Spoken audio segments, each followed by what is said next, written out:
Hello friends, welcome to our channel. Today we're going to take a look at another horrible case with you. The case of John Parker. John Parker was born in 1970, at least one sibling, and an Indiana, United States upbringing. Hailing from a middle-class family, he was an entrepreneurial youth with a passion for independence, self-improvement, and a drive to succeed. Unsurprisingly, after high school, he sought ways to earn a living. According to his brother, his first job was as a waiter's assistant in a restaurant, although his tenure was short-lived for unknown reasons. Undeterred, he soon found a new opportunity that offered greater autonomy and led him to discover his true calling, sales. John started his career as a door-to-door salesman for Kirby vacuum cleaners, a path that initially drew mockery from his family. However, in a remarkably short period, John proved his doubters wrong, discovering his true calling in life. By the end of his first year, he had risen to become the top-performing salesman in the area, and he made it clear that he had no intention of stopping there. Putting in long hours, often exceeding 12 to 16 hours a day, John became not only a sales leader whose accomplishments were regularly recognized at company meetings, but also a mentor and inspiration to his fellow salespeople, who drew new ideas and motivation from him. During this time, John met 20-year-old Judy, a young woman from a low-income family of 3 children in Texas, born in October 1969. Judy was outgoing and confident, and despite John not being actively seeking new salespeople, she persuaded him that she excelled in sales. Though young, Judy was far from shy. In fact, she had already been married at 14 with her parents' consent, was divorced, and had 2 children, Christina and Daniel Hicks, by the time she met John. Impressed, John gave Judy a chance and became her mentor in vacuum cleaner sales. Not only did Judy earn a spot in John's sales force, but she also captured her boss's heart, and they eventually started a romantic relationship. John's life was thriving. As a renowned salesman and trainer, he had earned an excellent reputation, and Judy's support in both his personal and professional life was invaluable. With this solid foundation, he decided to take the leap and start his own business in Michigan, becoming a sales and service operator for Kirby vacuum cleaners. In addition, he offered training sessions for salespeople, sharing his personal secrets and infectious enthusiasm that had contributed to his success in the industry. John's company soon became one of the top performers in the area, a feat he always attributed to Judy's unwavering support. In 1992, with his professional life firmly established, John and Judy got married. The following years were dedicated to demonstrating the potential achievements of a successful salesperson. They had 2 daughters, Tiffany and Erica, adding to their family of 4. As their fortunes grew, they relocated to better residences, and their children began to reap the benefits of John and Judy's hard work. John initially got along well with his wife's children. Christina was a sweet and innocent girl, while Daniel was hyperactive and a bit mischievous. The Parkers had a comfortable life, with excellent schools for the kids, luxurious cars, and frequent vacations. John was building a substantial fortune and wanted to inspire the young salespeople he trained by showing them what they could achieve through hard work. However, Christina's choice of friends was concerning, as she hung out with kids who had behavioral issues and even drank with them. There were also rumors that she used drugs. Meanwhile, 13-year-old Daniel was heading down a troubled path, often appearing angry and poorly supervised. One incident involved Daniel taking John's car without permission and driving recklessly around the neighborhood, damaging many mailbox posts. The next day, John visited the affected homeowners to pay for the damages and avoid having Daniel reported to the police. Around the same time, John was summoned to Daniel's school to address a complaint about his bad behavior. Unfortunately, the encounter ended with John physically disciplining the boy, which created tension in their relationship.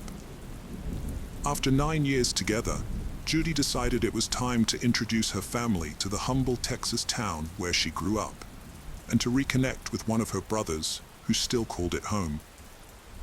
During their visit, Judy confided in her brother that her marriage was on the brink of collapse, and that John's behavior towards her children was a major concern. However, the reality was that Judy herself was failing to acknowledge her older children's wayward paths, instead siding with them, which only added fuel to the already volatile situation. John's situation went from bad to worse when he began to suspect that his wife was having an affair with one of his company's employees. As a man of action, John didn't let problems simmer. He addressed them head-on. To be certain of his suspicions, he installed cameras around the office and eventually gathered irrefutable evidence. This confirmation crushed John, and his friendly demeanor took a drastic turn for the worse. He started drinking excessively, which led to violent arguments with Judy and rough treatment of his children. One day, he brutally beat his daughter Tiffany with a belt after her teacher informed him that she had forgotten her homework. The teacher noticed the marks the next day and reported the incident to social services. Before they arrived, John warned the four kids that if they wanted to maintain their luxurious lifestyle, they needed to keep quiet about the beating. Tiffany ended up blaming her stepbrother Daniel, who didn't deny the accusations.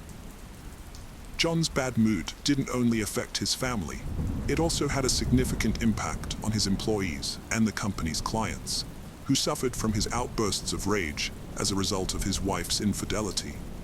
In an attempt to separate his wife from her lover, John decided to relocate the family to an exclusive area in Crown Point, Indiana. Despite still loving Judy and hoping that by removing her from temptation, they could start anew, things didn't improve. Although Judy made an effort to improve her appearance by losing weight and changing her look, John, on the other hand, let his beard grow, started smoking, and his wardrobe became limited to jeans. His constant distraction led to the decline of the business, which almost went bankrupt, forcing him to sell his boat to stay afloat. Rumors spread throughout the office that Judy was having an affair with Jeff, John's right-hand man, although it was unclear whether the rumors were true or not. These rumors undoubtedly fueled more disagreements between they. At a certain point, Judy dropped a bombshell. She wanted a divorce, but John knew it wouldn't be that straightforward. He felt he had given Judy everything, rescuing her from poverty, embracing her children, lavishing her with luxuries, and loving her with an all-consuming passion. Now that same passion had curdled into bitter resentment. He retaliated by severing all her financial lifelines.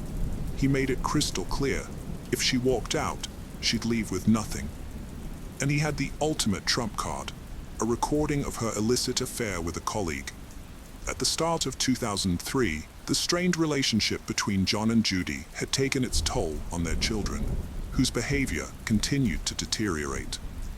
Tiffany's actions were particularly concerning, having recently been grounded for setting a fire on school grounds with a friend. The turning point came on Thursday, April 17, 2013, when John and Judy decided to have dinner alone at a restaurant, likely in an attempt to find a resolution to their marital issues, or, at the very least, ease the tension. After dining, they phoned home to check on the kids and informed them they would be back soon. Christina requested that they stop by her office to pick up a forgotten school notebook. On their way back, they made a detour to the office, and John took the opportunity to drop off the leftover dinner to Jeff, who was allegedly working late. They arrived at the office in a deserted industrial area just before 10 p.m. As John talked to Jeff inside, Judy retrieved her daughter's notebook and headed back to their car parked outside.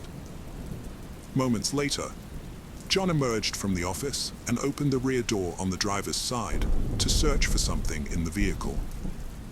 Suddenly, two loud bangs echoed through the air, and John crumpled to the parking lot floor.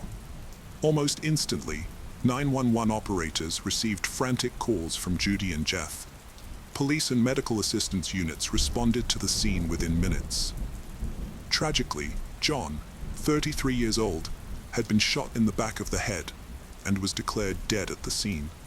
When questioned, Judy, who was inside the car at the time of the incident, was unable to provide much insight.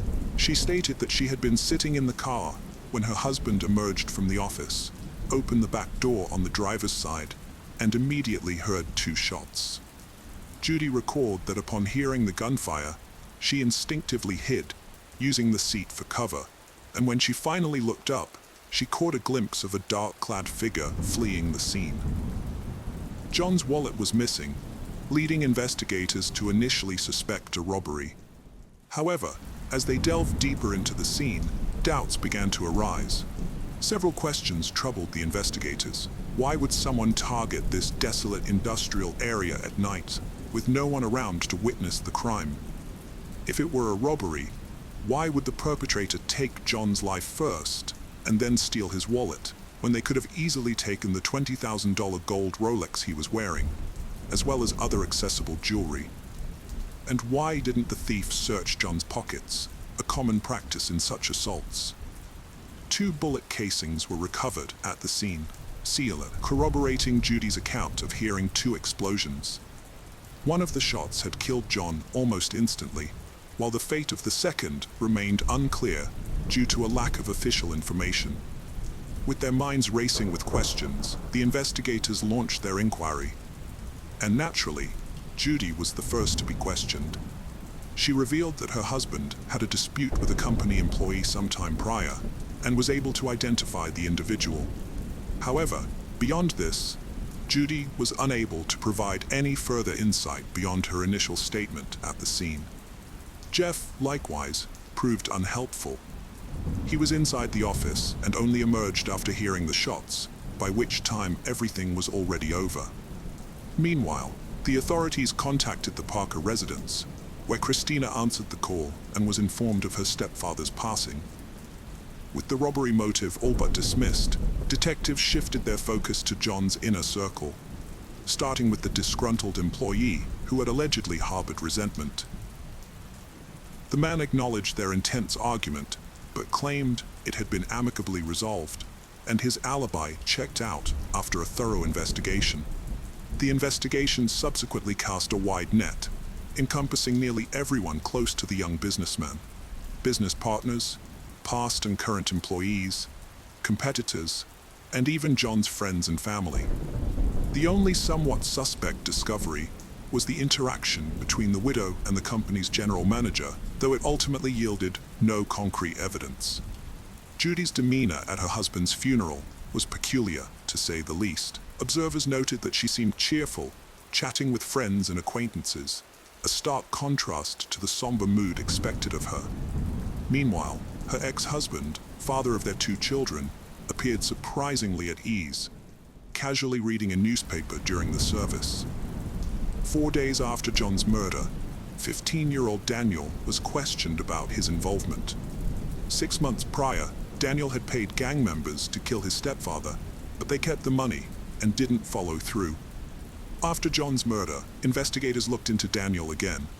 Daniel confessed to paying to hurt John, not kill him, but was released after 9 days due to lack of evidence.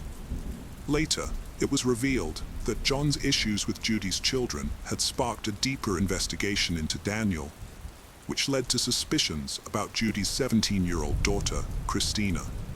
When questioned, Christina denied any involvement, and like before, the alleged plan was dismissed.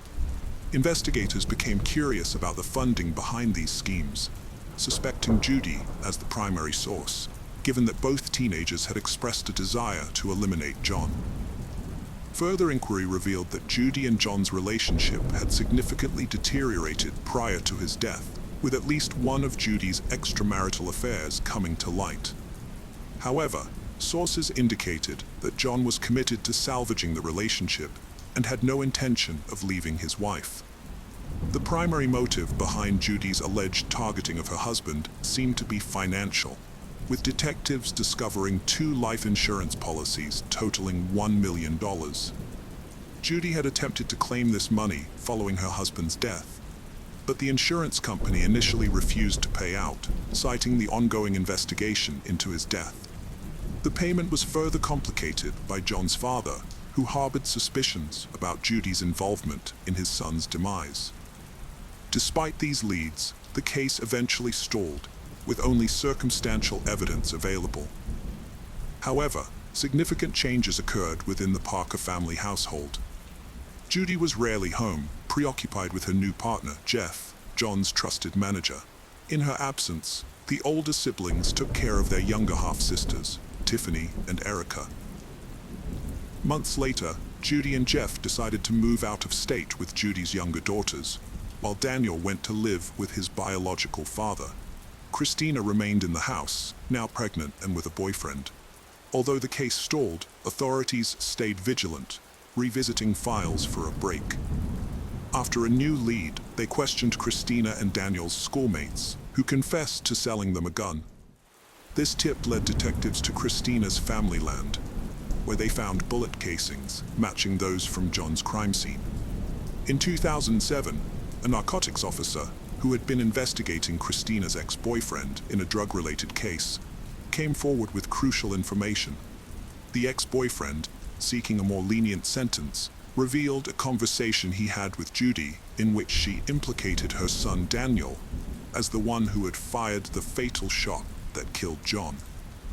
When confronted with this new evidence, 21-year-old Christina, whose connection to the murder weapon had already been established, quickly began to cooperate. She confessed to buying the weapon and calling her parents on the night of the incident, asking them to stop by the office under the guise of picking up forgotten homework. She also admitted to being involved in the plan to kill John, with her brother Daniel as the designated shooter. When 19-year-old Daniel was apprehended in Arizona, he was confronted with the new ballistics evidence and his sister's testimony. He promptly confessed to shooting John, but claimed that Judy, their mother, orchestrated the entire plot. Daniel revealed that Judy had fraudulently cashed company checks to raise the $7,500 needed to hire hitmen. But the initial plan failed when the hired individuals took the money without fulfilling their contract. Judy then allegedly instructed them to buy the weapon for Daniel to use. Moreover, Daniel claimed it was Judy's idea to fabricate the pretext for leaving the house that night by making the call about the homework. He admitted to shooting John once in the head, and the second shot was an accidental discharge while searching John's pocket for his wallet, as per his mother's instructions. He was also told to return home without arousing his younger sisters, a task made possible by Christina, who kept the girls occupied with television. The siblings alleged that their mother had coerced them into committing the crime by claiming they were victims of abuse at the hands of John, and promising them a better life filled with more money and freedom.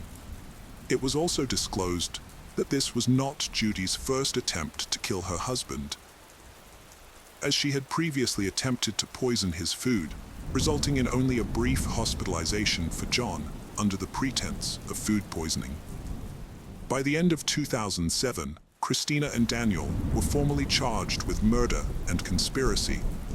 Christina entered a not guilty plea for the conspiracy charge and was released on bail several months later in March 2008.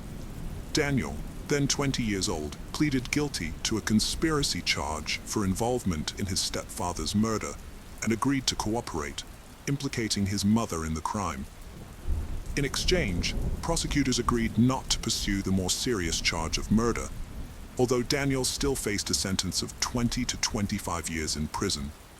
According to Daniel, nearly a year prior to the incident, when he was just 14, his mother and sister first approached him to participate in John's murder. He claimed that his mother provided him and his sister with money to purchase a handgun, along with black clothing, gloves, and a mask for the day of the crime. She also allegedly gave him explicit instructions on how to carry out the task, including taking a thorough shower upon returning home to eliminate any traces of gunpowder residue.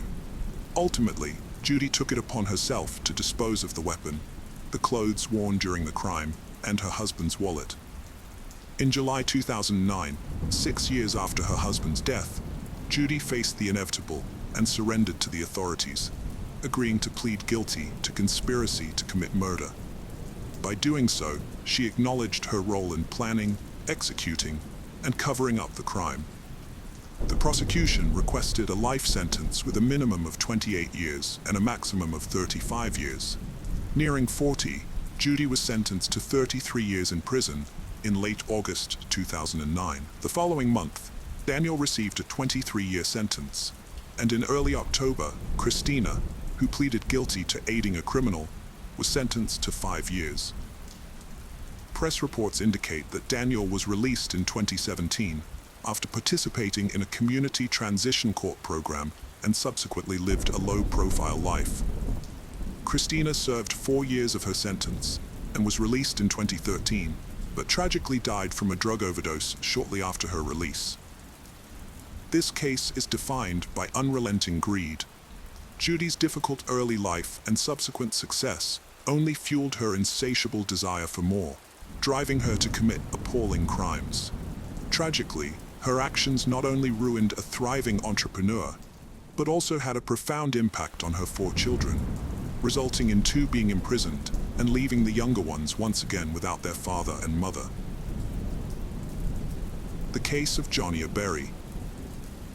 Jonia Berry was born on August 26, 1983, and grew up to be a happy and friendly person with a large social circle and a love for parties. During her school days, she was an active member of the local cheerleading team. After completing high school, Jonia enrolled at East Tennessee State University to pursue a degree in psychology and criminology. It was during this period that she met Jason White, and they began dating. The couple got engaged just before graduating in late 2004. At the age of 21, Jonia decided to pursue a master's degree in psychology, which led her to temporarily relocate to Knoxville for her studies. While in Knoxville, she worked part-time at a children's educational center, where she discovered her passion for helping kids. Meanwhile, Jonia's fiancé, Jason, was studying law in a different state. Despite the distance, they remained close and began planning their wedding in Knoxville. Initially, Jonia stayed with her friend, Jason Amami, who had also attended college with her and later moved to Knoxville. They shared a 2-bedroom apartment, and Jason allowed Jonia to stay there until she found her own place to live. Jonia had 2 part-time jobs, one at a jewelry store and the other at a children's hospital. On the Sunday night of December 5th, after finishing her shift at the jewelry store, Jonia went to the mall to do some Christmas shopping.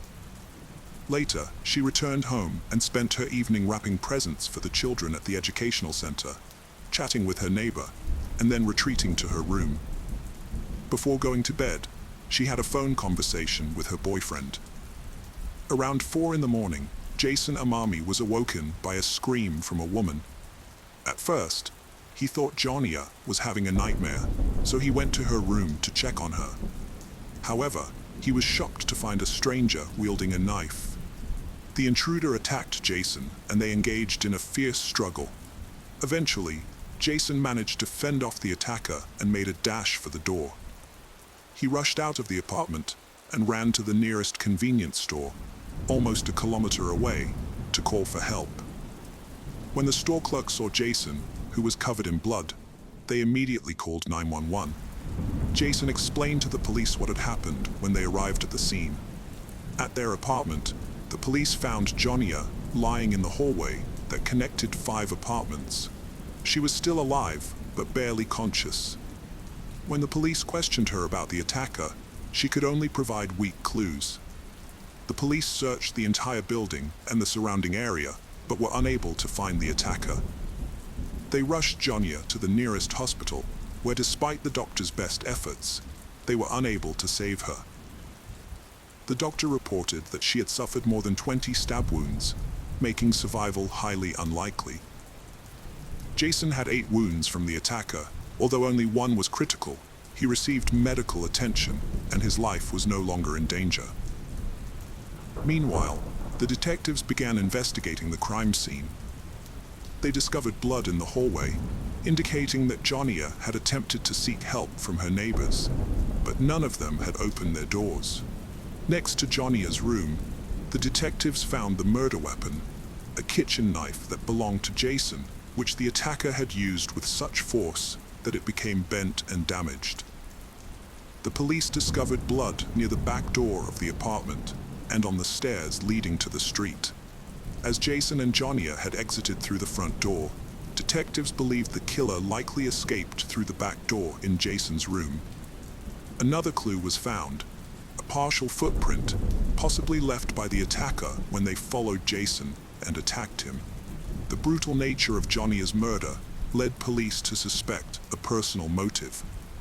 Initial investigations focused on Jonia's boyfriend, despite him being approximately 1,000 kilometers away from Knoxville. However, friends and family testified to their wonderful relationship, and he had no apparent reason to commit such a heinous crime. He learned of Jonia's death when her mother called him at 10 a.m. and claimed to have fainted and taken a long time to recover. In his incapacitated state, he required a neighbor's assistance to book a plane ticket and pack his suitcase. After carefully verifying his alibi, investigators concluded he couldn't have physically traveled to Knoxville and back by morning, thus ruling him out as a suspect and shifting their attention to Jonia's neighbor. In contrast to Jonia's boyfriend, who had a solid alibi, this particular neighbor did not, which raised suspicions that he might be the perpetrator. Many friends and family members of Jonia suspected him, with some believing he could be the killer, and others accusing him of leaving Jonia behind as he fled the apartment. The suspicion was so deep-seated that Jonia's parents didn't even want him to attend her funeral. After Jason was released from the hospital, investigators started questioning him. He maintained his original story, stating that he had heard screams, seen an unfamiliar man, and was attacked after successfully fighting off the attacker. Jason rushed to the front door, went out into the street, and sought help from the neighbors. He thought Jonia had also escaped from the apartment because he could no longer hear her screams. However, the police had doubts about the truth of this testimony. Doubts about Jason initially stemmed from his injuries. Although he had 8 wounds, 7 were superficial, and the 8th on his right arm could have been sustained while either defending himself or attacking someone. Furthermore, the absence of forced entry into the apartment suggested that the assailant might have already been inside. Jason claimed to have taken out the trash through the back door that night, but he couldn't recall whether he had locked it. The detectives pressed him further, focusing on which door he used to exit the apartment onto the street. Jason maintained that he had left through the front door, but the police suspected he was lying.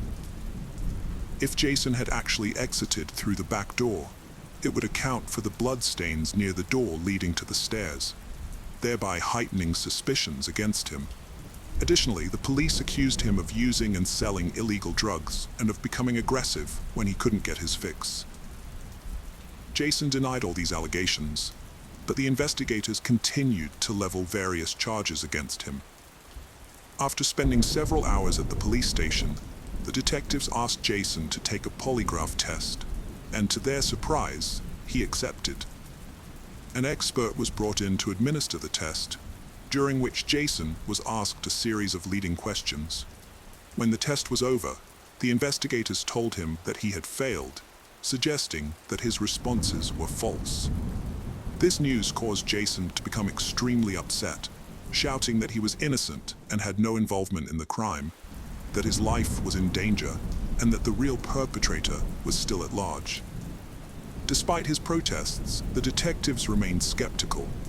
Police couldn't charge Jason due to lack of evidence. Lab analysis of the murder weapon revealed 3 DNA samples, the victim's, Jason's, and an unknown man's. The unknown DNA was also found elsewhere in the apartment. A bloody fingerprint on the knife handle didn't match Jason's. These findings suggested another person was present, but the unknown DNA didn't match any in the database. Despite this, public opinion still doubted Jason's innocence. Jason developed PTSD after a flawed polygraph test led to false accusations. In reality, Jason had severe lung and neck injuries with little hope of recovery. However, due to police report inaccuracies, his treatment was only 25% covered, leaving him in financial distress. After the police stopped suspecting him, They started questioning Jason as a witness. Based on his account, they managed to create a rough description of the attacker. However, the situation was complicated by the fact that Jason didn't get a clear look at the assailant's face. The apartment was dimly lit, and the attacker had pounced on him as soon as he left the room. In Jonia's room, the investigators made an intriguing discovery. A cap was found near the back staircase, along with discs and a stereo player. At first, they thought these items might belong to Jonia or Jason, but Jason denied any connection to them, claiming they were not in his apartment. This led the investigators to suspect that the killer might have left them behind. The police released a rough sketch of the suspect to the media, and after it was published, they received hundreds of leads. Many people reported individuals who vaguely matched the sketch, prompting the detectives to investigate each of these leads. One lead in particular caught their attention: a group of local teenagers known to break into houses to steal. One of these teenagers, 19-year-old Michael, bore a resemblance to the suspect's sketch. The police launched a search for Michael, which was made more complicated by the fact that he was already wanted for theft. With the possibility of his involvement in murder, 2 police units joined the search for Michael.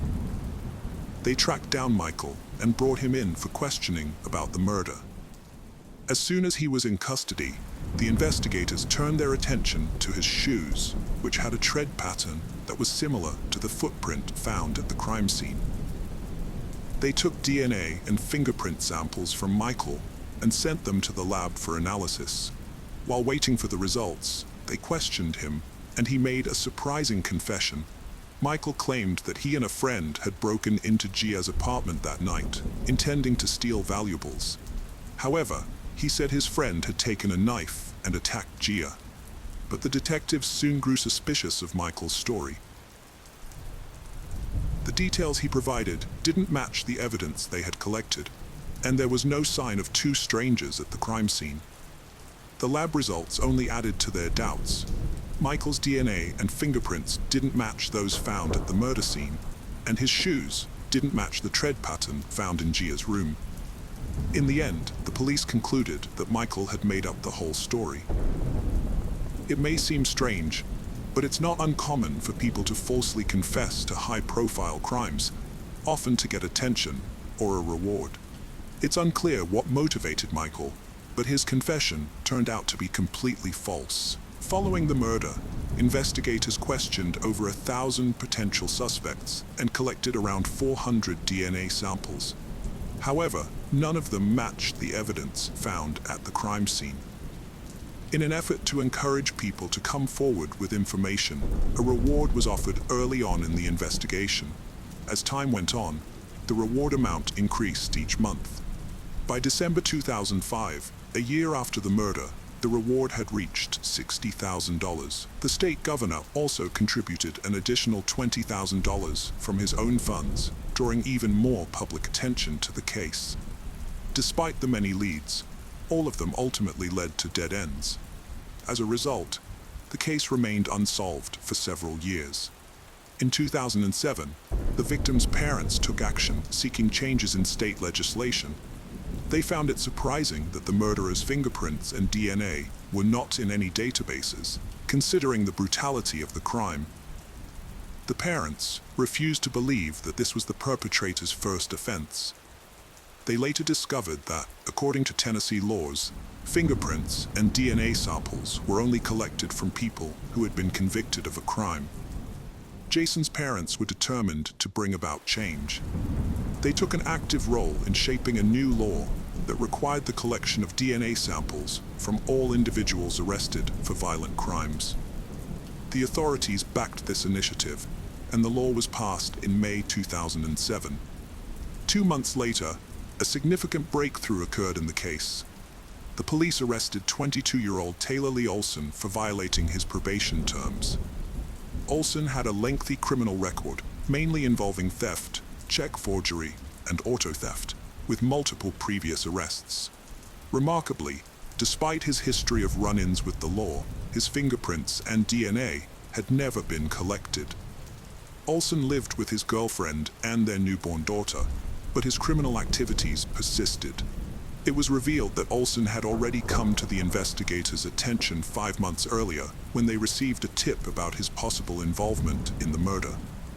However, for reasons unknown, the police had not pursued DNA samples for analysis at that time.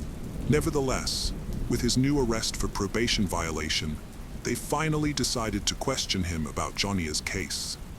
Olson eventually confessed his involvement in the murder and willingly provided a DNA sample.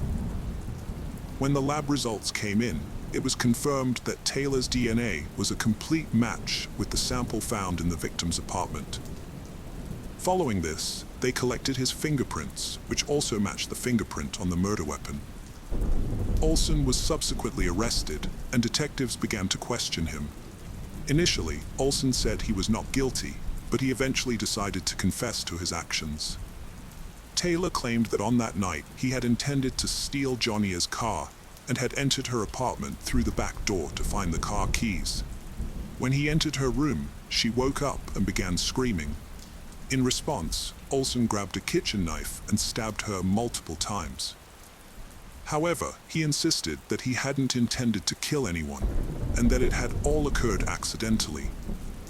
Detectives had doubts about the truthfulness of some details and leaned towards believing that Taylor had premeditated the murder. It was possible that he had been stalking the victim for some time, indirectly supported by the fact that Jonia's friends had reported someone following her in a car at the time. No evidence was found to substantiate this, but after Olson's arrest, it seemed increasingly plausible. Despite this, there was little doubt about his culpability, as his DNA and fingerprints were present on the murder weapon, strongly indicating his involvement. Olson's trial was slated to commence in mid-2008, and by that point, he had already retained a lawyer. Apparently, his legal counsel advised him to retract his confession, and Taylor presented a new version of events to the detectives.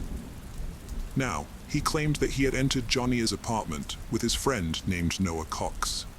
According to this revised account, when Olson entered Gia's room to retrieve the car keys, she allegedly woke up, seized a knife, and stabbed him several times. Olson then fled through the back door, while his friend entered Gia's room, disarmed her, and killed her.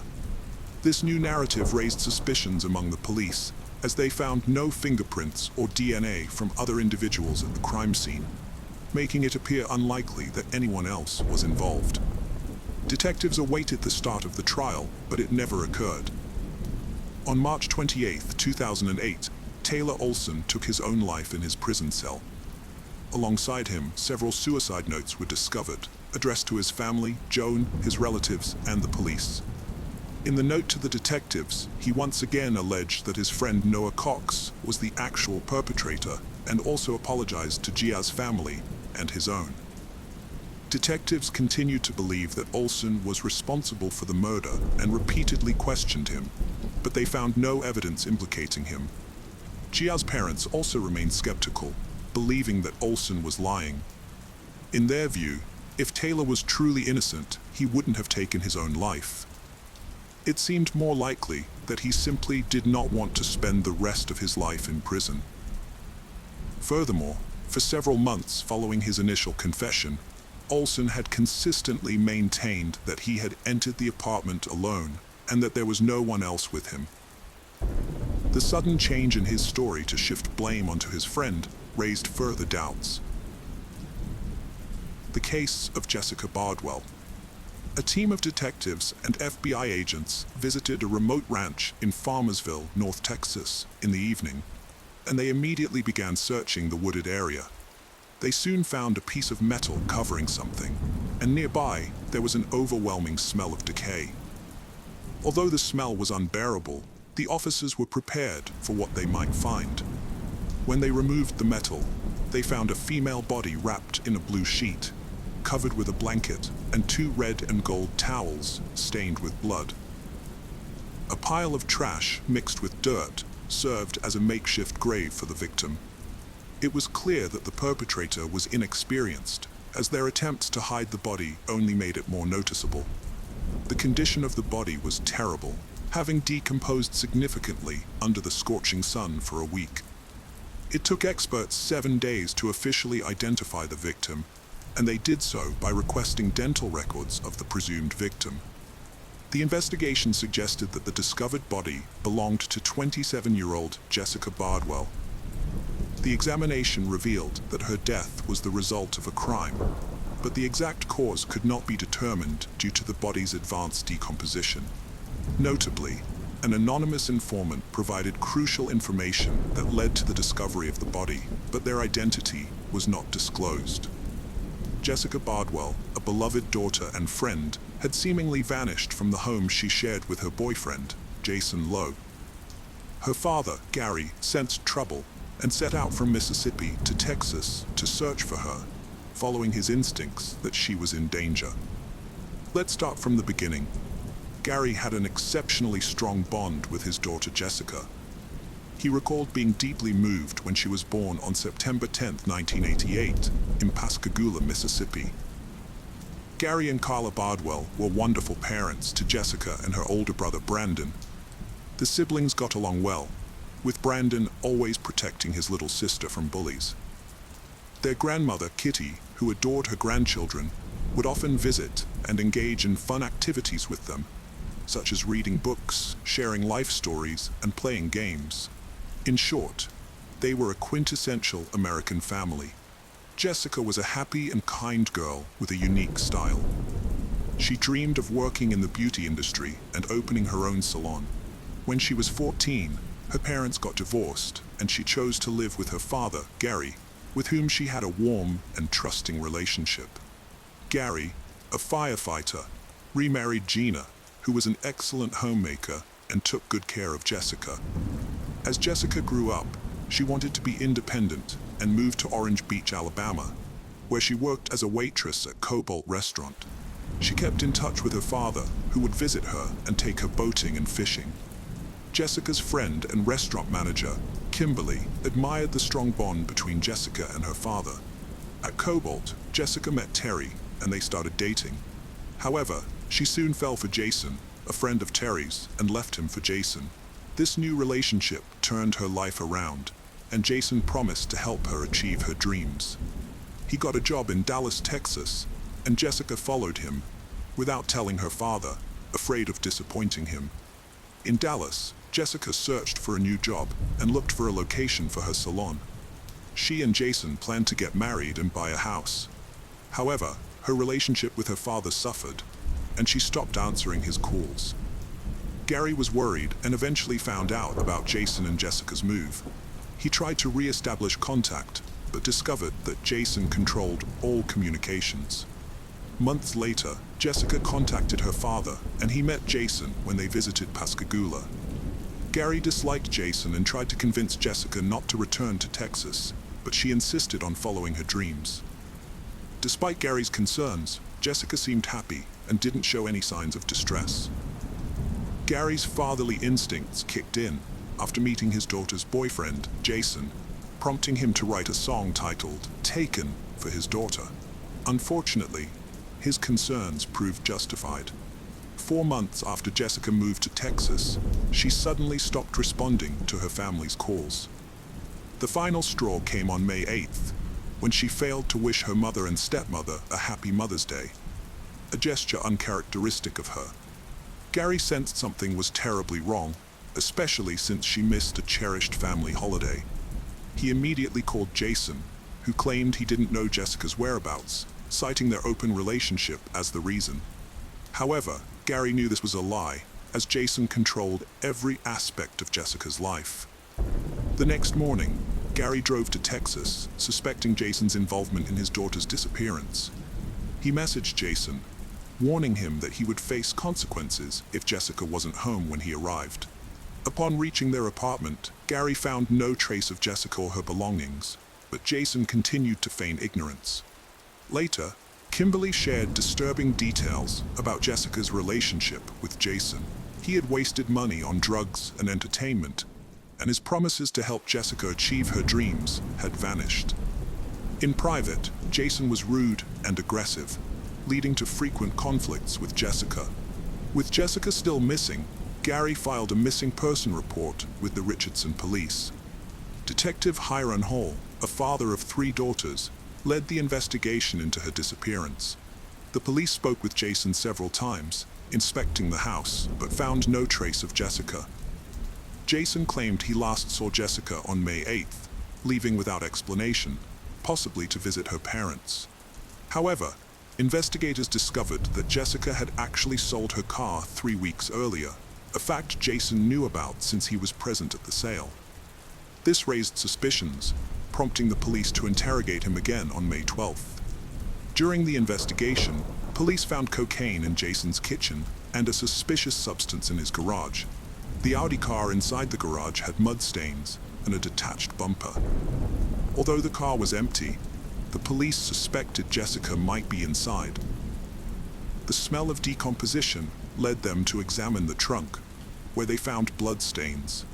Jason claimed he got stuck in the mud while searching for Jessica, but he couldn't explain the blood in the car or the cocaine in his home. Given the circumstances, the case was reclassified as a homicide to prevent Jason from fleeing. Despite the lack of a body, the police charged Jason with homicide and the search for Jessica continued.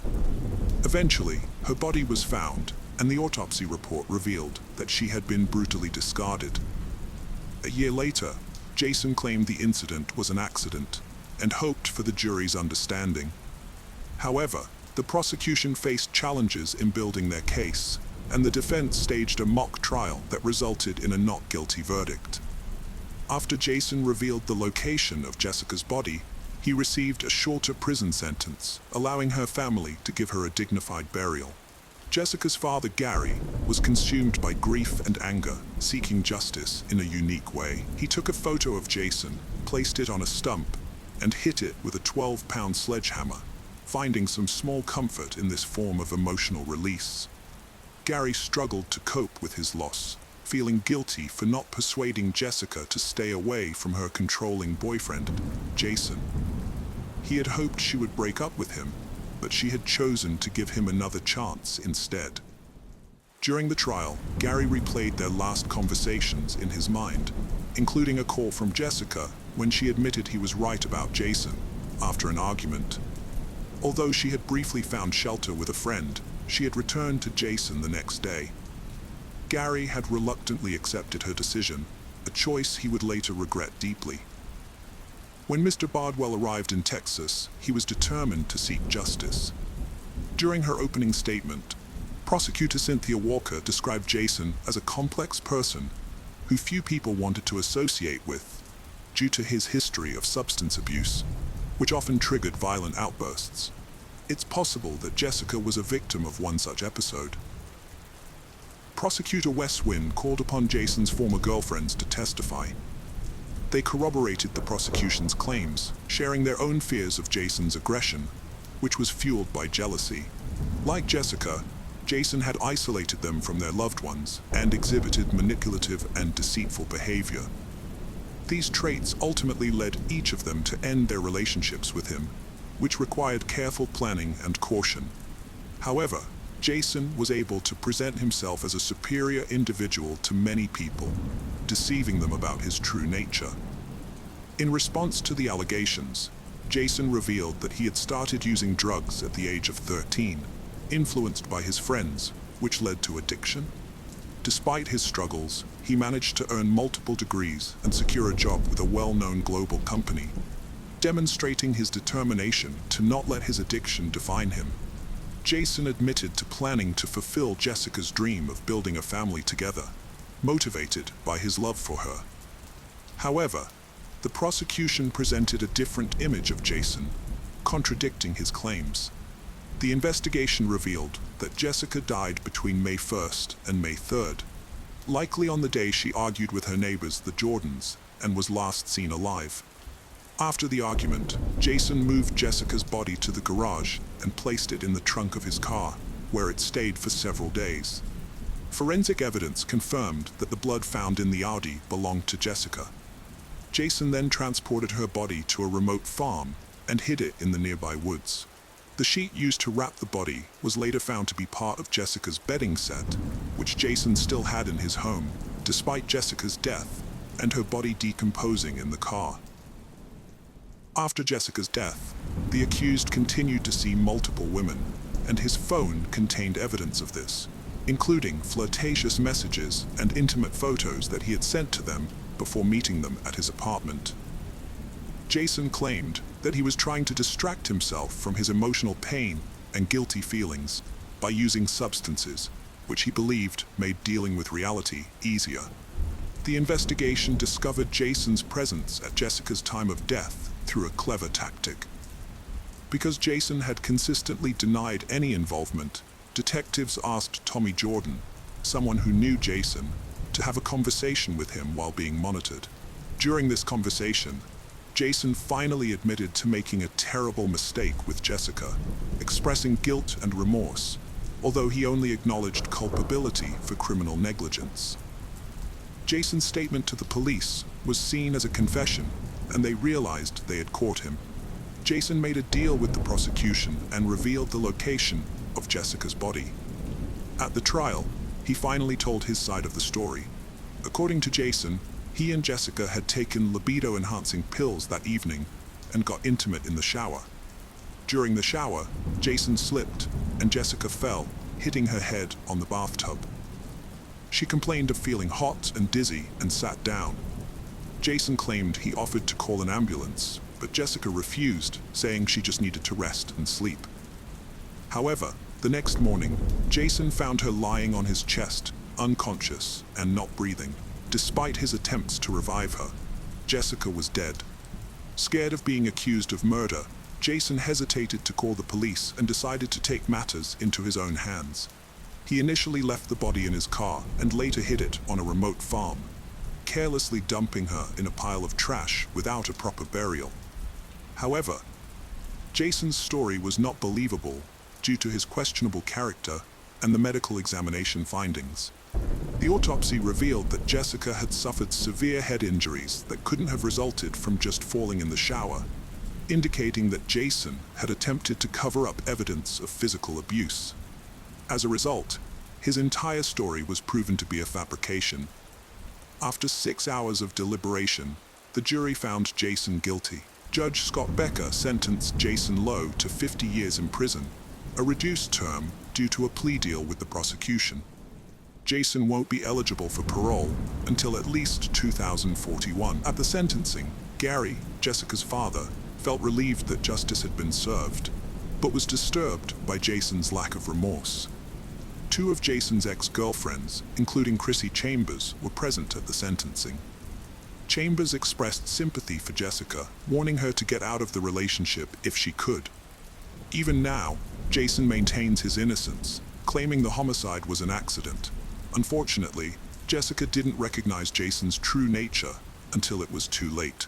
She had grown up with a positive male role model in her father Gary, and didn't realize that some men can be deceitful and violent. This tragic story serves as a warning to women to prioritize their own safety, freedom, and well-being, lest they suffer a devastating fate, not just for themselves, but for their loved ones. The case of Corey Richins. Eric Richins was born on May 13, 1982, and left a lasting impact on those around him. As a child, Eric was passionate about sports, actively participating in basketball, baseball, and soccer, which showcased his athletic talent and enthusiasm for staying active. Eric's true passion, however, was anything that involved being outdoors. He was an exceptional hunter, known for his impressive marksmanship, and had amassed an impressive collection of trophy animals from around the world. With his vibrant personality, Eric had the ability to light up any room he entered, spreading joy and laughter through his storytelling, playful pranks, and contagious laughter. As an adventure seeker, Eric lived life to the fullest in Utah, where he owned a wide range of motorized vehicles, including trucks, four-wheelers, and snowmobiles. He loved exploring the outdoors and relishing the thrill of adventure. Despite his love for fun and adventure, Eric was deeply committed to his faith, being a devoted member of the Church of Jesus Christ of Latter-day Saints. Eric's family supported him on a 2-year mission trip to Mexico City, where he became fluent in Spanish.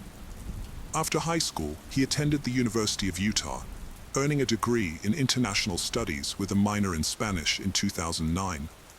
While working in construction, Eric frequently visited Home Depot, where he met Curry Darden. Over time, they developed a friendly connection, and Eric found himself attracted to her charming personality and beauty. However, he was too shy to approach her directly, so Eric asked a friend to help him get her phone number. One day, while Eric was shopping at Home Depot, his friend discreetly asked Curry for her number, telling her that Eric was interested in getting to know her better. Eric anxiously waited to see if his plan would work. Eric took the next step and called Curry to set up their first in-person meeting, unaware that it would be a life-changing event. As soon as they met, they clicked, and their first date marked the start of a romantic journey. As they introduced each other to their families, their bond grew stronger. Curry's family welcomed Eric with open arms, and Eric's family was equally impressed by Curry's character and how well she fit with him. Although Eric's sisters, Katie and Amy, were initially cautious, they soon warmed up to Curry and accepted her into their family. In 2013, Eric and Curry got married in an intimate ceremony, making their relationship official. After their wedding, Curry gave birth to their first child, Carter, followed by Ashton and then Weston, completing their ideal family. Eric naturally took to being a father, and his boys looked up to him. Eric took great pride in his sons' accomplishments, whether they excelled academically, athletically, or artistically. He consistently showed his support by attending their events and celebrating their successes. Later, Eric established a successful stonemasonry business, which flourished due to his exceptional craftsmanship and attention to detail. Clients sought him out for his expertise in creating beautiful stonework. The business provided Eric and his family with financial security. Additionally, Curry, who worked in real estate, contributed to the family's income. Her entrepreneurial spirit, coupled with her knowledge of the local market, made her a valuable asset. She would buy homes, renovate them, and sell them for a profit. The Richins family enjoyed a wealthy lifestyle, symbolizing the epitome of success. However, their seemingly perfect life came to a sudden end on March 4, 2020, when Curry called 911 to report that her husband Eric was unresponsive. When paramedics arrived, they determined that Eric had already passed away. Devastated, Curry called her mother Lisa, who rushed to be by her side. Curry's brothers, DJ and Ronnie, were present too, overcome with tears and shock. The three of them struggled to come to terms with Eric's passing. Curry recounted that the evening had begun on a happy note, as they celebrated her latest real estate business milestone, the purchase of a luxurious mansion. Before retiring to bed, Curry had even prepared Eric's favorite drink, a Moscow Mule, mixing ginger beer with vodka. Curry went to bed around 9 p.m., but ended up sleeping in her 9-year-old son's room because he was having nightmares. Later, around 3 a.m., she returned to the bedroom she shared with Eric. When she touched him, she was alarmed to find him ice-cold and unresponsive. Despite trying to wake him, she couldn't rouse him and knew something was seriously wrong. As she waited for the paramedics to arrive, Curry remembered the dispatcher's instructions to perform CPR on Eric, which she claimed to have followed. The paramedics were baffled by Eric's cause of death, speculating that it might have been an aneurysm, given his apparent good health and lack of known medical conditions. However, further investigation revealed that Eric had complained to Curry about chest pains the night before his death, which initially reinforced the aneurysm theory. But the autopsy results were shocking. Eric's cause of death was ultimately determined to be a lethal dose of fentanyl. Fentanyl is a highly potent pain medication that can be extremely dangerous and even deadly when taken in excessive amounts. After Eric's death, a critical question remained. How did this substance end up in his system? From the start, Curry and her family quickly blamed Eric's recreational drug use as the reason fentanyl was present.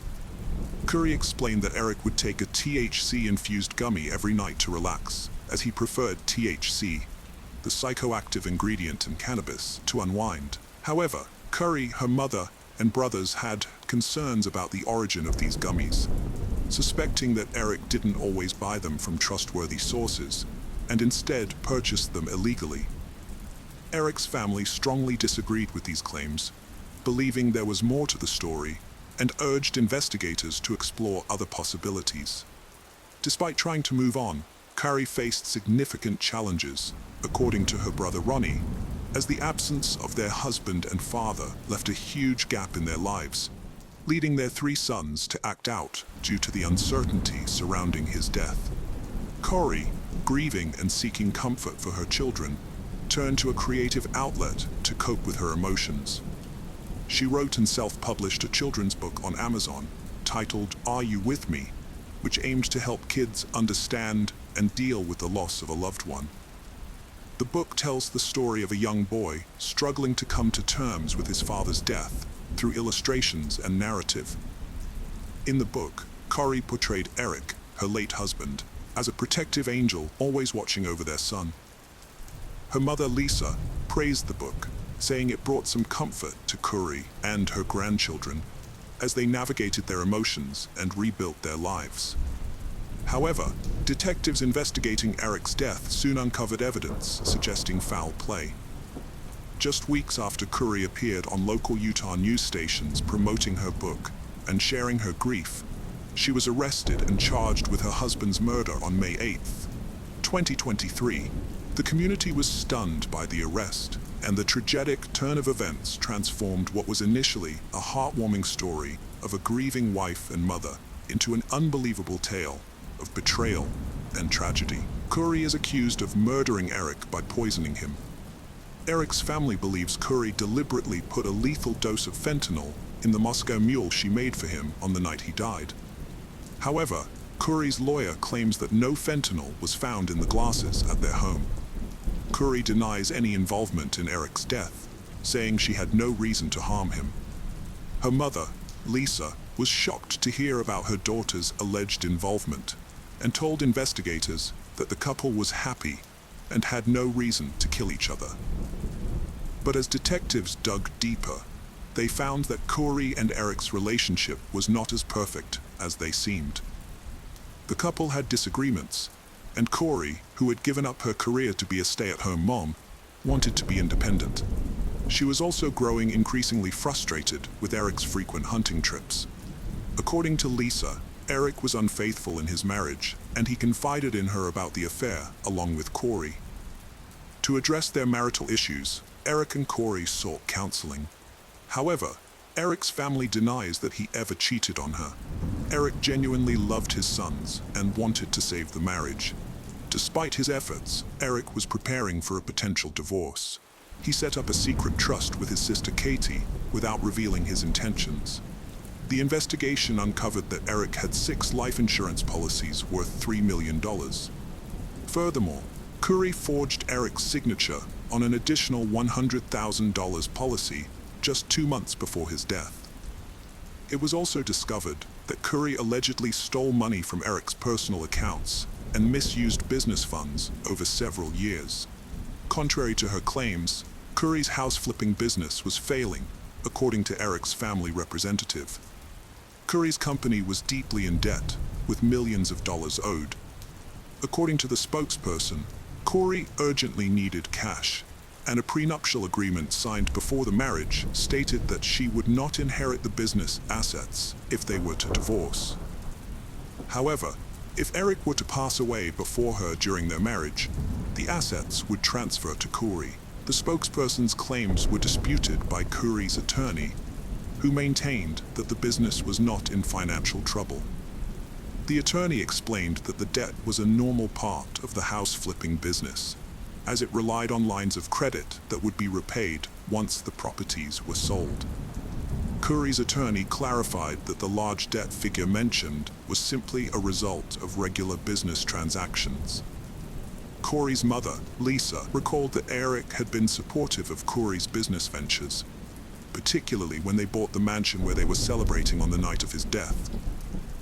In Heber Valley, Utah, a 10-acre estate with a mansion sat vacant since its construction in 2017, despite being close to popular ski resorts and Deer Creek Reservoir. This prime location offered endless opportunities for outdoor recreation. Corey, with the help of investors, bought the mansion with plans to renovate and transform it into a recreational hub. Her goal was to sell the property at a significant profit. After consulting an accountant, Corey and Eric discovered that they could potentially make a $12 million profit from the sale of the property, a substantial return on the initial $3 million investment. However, there's a discrepancy in Eric's involvement. While he seems to be on board with the purchase, his family claims he was against it and had a heated argument with Corey about buying the mansion. Eric's family spokesperson claims that Corey gave Eric a drink containing fentanyl on the night of his death, and they believe this was not Corey's first attempt to harm Eric. They allege that in 2019, during a trip to Greece, Eric became violently ill after Corey gave him a drink, but Corey's brother Ronnie denies this, saying Eric was mistakenly given an alcoholic drink by a bartender while taking antibiotics. Eric's family also claims that Corey tried to kill Eric again on Valentine's Day 2022, a month before his death, when she brought him a sandwich that caused him to break out in hives and struggle to breathe. After Eric's death, Corey's behavior was questioned, including an incident where she allegedly attacked her sister Amy when she tried to open a safe containing a large amount of cash. Corey claimed she was defending herself to retrieve important documents, but was charged with assault and pleaded no contest in June 2023. Corey appeared in court for a 4-hour bail hearing, during which her attorney tried to convince the judge to release her on bail. Prosecutors presented 3 witnesses and evidence to argue that Corey had poisoned her husband. One of the witnesses, a cell phone expert, testified about Google searches found on Corey's phone, including queries about retrieving deleted iPhone messages, FBI's ability to find deleted messages, and the lethal dose of fentanyl. However, Corey's attorney countered that these searches were conducted after her husband's death, as Corey sought answers to the accusations against her. The prosecution also questioned the lead detective about potential sources Corey might have used to obtain the drugs that killed Eric. According to the detective, a woman named Carmen Labba, who claimed to work as a cleaner for Corey's business and home, told investigators about a meeting that took place in early 2022. During a call, Corey asked Carmen to buy fentanyl pills for an investor with a back injury. Carmen, who had a history of drug-related crimes and was on probation, agreed to the request. She later told detectives that she purchased 15 to 30 fentanyl pills and met with Corey to exchange them for cash. This exchange happened on February 11, 2022, just 3 days before Valentine's Day. Around the same time, court documents suggest Corey tried to poison Eric with a sandwich.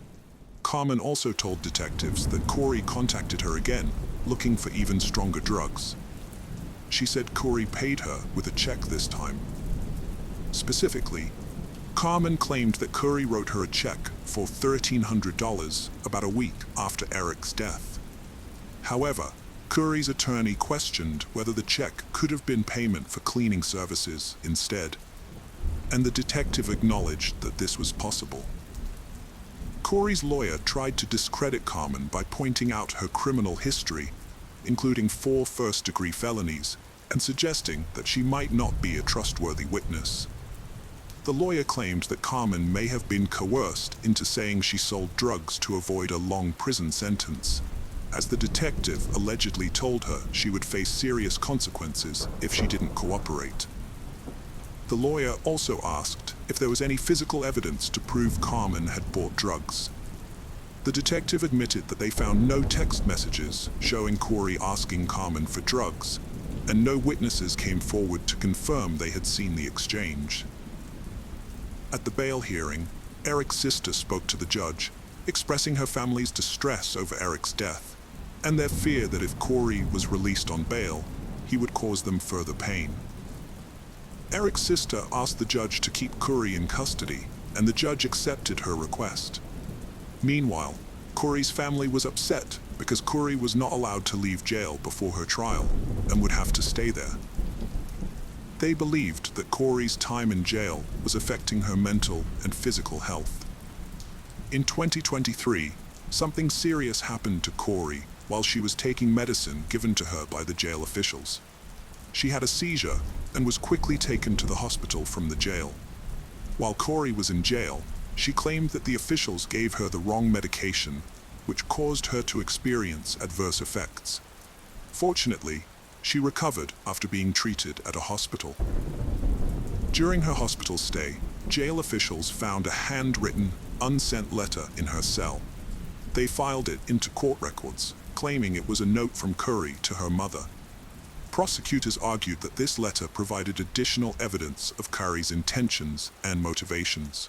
In November 2023, they requested a no-contact order to restrict Corey's access to her mother and brothers, mainly due to the letter. Prosecutors claimed that the letter was evidence of witness tampering. According to prosecutors, the letter instructed Corey's mother on how her brother Ronnie should testify in court. Specifically, Corey allegedly wanted Ronnie to claim that Eric had admitted to obtaining pain pills containing fentanyl from Mexico during his trip abroad. The letter also instructed Ronnie to obtain text messages from Eric discussing his drug use. Corey stressed the need to link Eric's Mexico activities to his alleged drug involvement. Despite this, she vehemently denied accusations that a letter was an attempt to tamper with witnesses, claiming it was a work of fiction she wrote as a fantasy story. The judge ruled in her favor, as the prosecution failed to prove witness tampering. Currently, Corey and Eric's family are fighting for custody of their 3 sons, who are living with one of Eric's relatives. Although Corey is in jail, she still gets to see her sons through twice-weekly video calls. While her family has not been allowed private visits with the children, they regularly attend their sports events and practices, which are open to the public. If convicted of poisoning her husband Eric with fentanyl, Corey faces a sentence of 25 years to life. Multiple civil lawsuits have been filed against Corey, all related to Eric's estate. A central issue in these cases is the custody of Eric's children. Eric's family thinks that Corey's family is motivated by a desire to control Eric's assets, as whoever gets custody of the children will also gain control of his money. Corey's trial is scheduled to start in 2025. The case of Adrienne Jones. Adrienne Jessica Jones was a bright light in Mansfield in 1995. As a 16-year-old junior at Mansfield High School, she captivated everyone with her beauty, exceptional qualities, and impressive achievements. Adrienne was an outstanding student, consistently excelling in advanced honors courses and demonstrating a strong work ethic. She spent at least 2 hours each night studying to ensure her success, which earned her high grades. Her kindness, intelligence, and infectious spirit made her a role model and a beloved figure among her classmates and teachers. In addition to her academic prowess, Adrienne was a talented athlete. She was a dedicated member of the girls' soccer team, showcasing remarkable skill and dedication on the field. After graduating from Mansfield High School, Adrienne's dream was to become a veterinarian and help animals. After a game injury forced her to temporarily leave her team, Adrienne didn't give up on sports. Instead, she joined the girls' cross-country team, which allowed her to stay active and improve her fitness. She threw herself into the new challenge, working hard to get in shape. Her dedication paid off, and she soon became a key member of the cross-country team. In addition to her academic and athletic pursuits, Adrienne also held down a part-time job, working 20 hours a week at a local fast food restaurant, Golden Fried Chicken.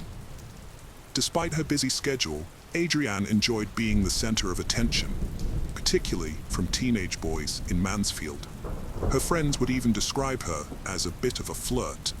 She took great care in her appearance, spending at least 2 hours each day on her makeup to ensure she looked perfect. Adrienne, like many teenagers, often tested the limits set by her parents. Despite her good nature, her parents were particularly protective of her due to the changing environment in Mansfield, where crime was on the rise. They implemented a strict 9 p.m. curfew on weekends to ensure her safety, requiring her to provide proof of her activities, such as ticket stubs, if she wanted to stay out later. To prevent her from sneaking out, her father also nailed her bedroom window shut. Although Adrienne occasionally disobeyed her parents and left the house at night to meet her friends, on Sunday, December 3rd, 1995, she was given special permission to stay up late to talk to her boyfriend, Tracy Smith, who was out of town with his parents. During their phone conversation, Adrienne's mother overheard her mention that another call was coming in. When asked about the caller's identity, Adrienne said it was David from her cross-country team, who seemed upset about something. Adrienne's family started their day as usual the next morning, but her mother's concern grew when she heard Adrienne's alarm still going off in her bedroom. When she went to check on her, she discovered that Adrienne was missing, and her bed had not been slept in. Despite trying to stay calm, Adrienne's mother quickly became worried. She initially thought Adrienne might have gone for an early morning run, but this idea was quickly dismissed when she saw Adrienne's running shoes still on the floor. In the past, Adrienne had occasionally sneaked out at night to meet friends, but she had always returned home by morning, making her mother even more worried about her disappearance. Worried about Adrienne, her parents contacted the police. Unbeknownst to them, a shocking discovery was made on a farm several miles away. At around 7 a.m., on Seaton Road in Grand Prairie, Texas, a man was on his way to check his mailbox when he noticed that the gate to his property had been knocked down. Curious, he entered his farm and was met with an unsettling scene. Initially, the man thought he was looking at roadkill, but as he got closer, he realized it was a lifeless teenage girl lying on the ground. The man immediately called the police, who arrived to find a disturbing sight. The teenager had been shot execution style, with 2 bullet wounds on her left cheek and forehead. In addition to these gunshot wounds, her head had suffered severe injuries. Moreover, her arms and legs were covered in scrapes and bruises, indicating that she had run through the farm's barbed wire gate. A teenager's violent murder sparked a desperate investigation. The fact that she was found in her nightclothes suggested she had been preparing for bed when her life was brutally cut short. The execution-style killing led police to consider possible links to gang violence or drugs. After discovering the body on the farm, the Grand Prairie Police immediately alerted all nearby agencies, sending out a detailed description of the victim, including her age, height, weight, and other physical characteristics. They hoped that another agency might recognize the description and make a connection to a missing person. It wasn't long before the Mansfield police got in touch with Grand Prairie officers, having made a match. The Mansfield police identified the murdered teenager as Adrienne Jones. With the victim identified, the police had the heartbreaking task of informing Adrienne's parents about her tragic death. When they broke the news to her mother, she was overcome with grief. In the small town of Mansfield, news of Adrienne's murder spread quickly through her high school, leaving her classmates and friends devastated. Classes were interrupted as the news traveled through the halls, and students tearfully consoled one another. The town was on high alert following the discovery of Adrienne's body in a field, with rumors and theories circulating about her death. One theory was that Adrienne was involved in drugs, while others suspected a serial killer might be living among them. Adrienne's parents cooperated with the police, providing information about the last time they saw their daughter. Her mother specifically mentioned a phone call Adrienne had with her boyfriend, Tracy, and another teenager, David, who joined the call while Adrienne was on the phone. After midnight on the night of Adrienne's murder, one of her younger brothers heard a car engine outside their house. When he looked out the window, he saw a pickup truck driving away. The police were interested in identifying a person named David, who had called Adrienne that night. To learn more, they spoke with Adrienne's cross-country coach, who mentioned a team member named David Graham. However, the coach was surprised to hear that David had called Adrienne, as there was no indication that they had ever interacted before. David Graham was a 17-year-old high school student with big dreams. After watching his first air show, he decided he wanted to become an Air Force pilot. From then on, he dedicated himself to achieving his goal. David was well liked by his peers at Mansfield High School, where he was popular and charming. Many girls were attracted to him, but he was in a relationship with Diane Zamora, a high school senior who shared his desire to enter the military. Diane stood out from the crowd, actively pursuing her aspirations. After Adrienne's murder, the police interviewed David Graham, who acknowledged knowing her from their cross-country team, but claimed their relationship never went beyond friendship. When asked if he had contacted Adrienne on the night of her death, David denied it, saying he was home studying with his girlfriend, Diane Zamora.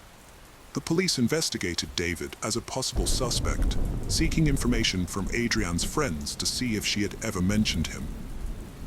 However, one of her closest friends, who was privy to Adrienne's secrets, said Adrienne had never discussed David with her.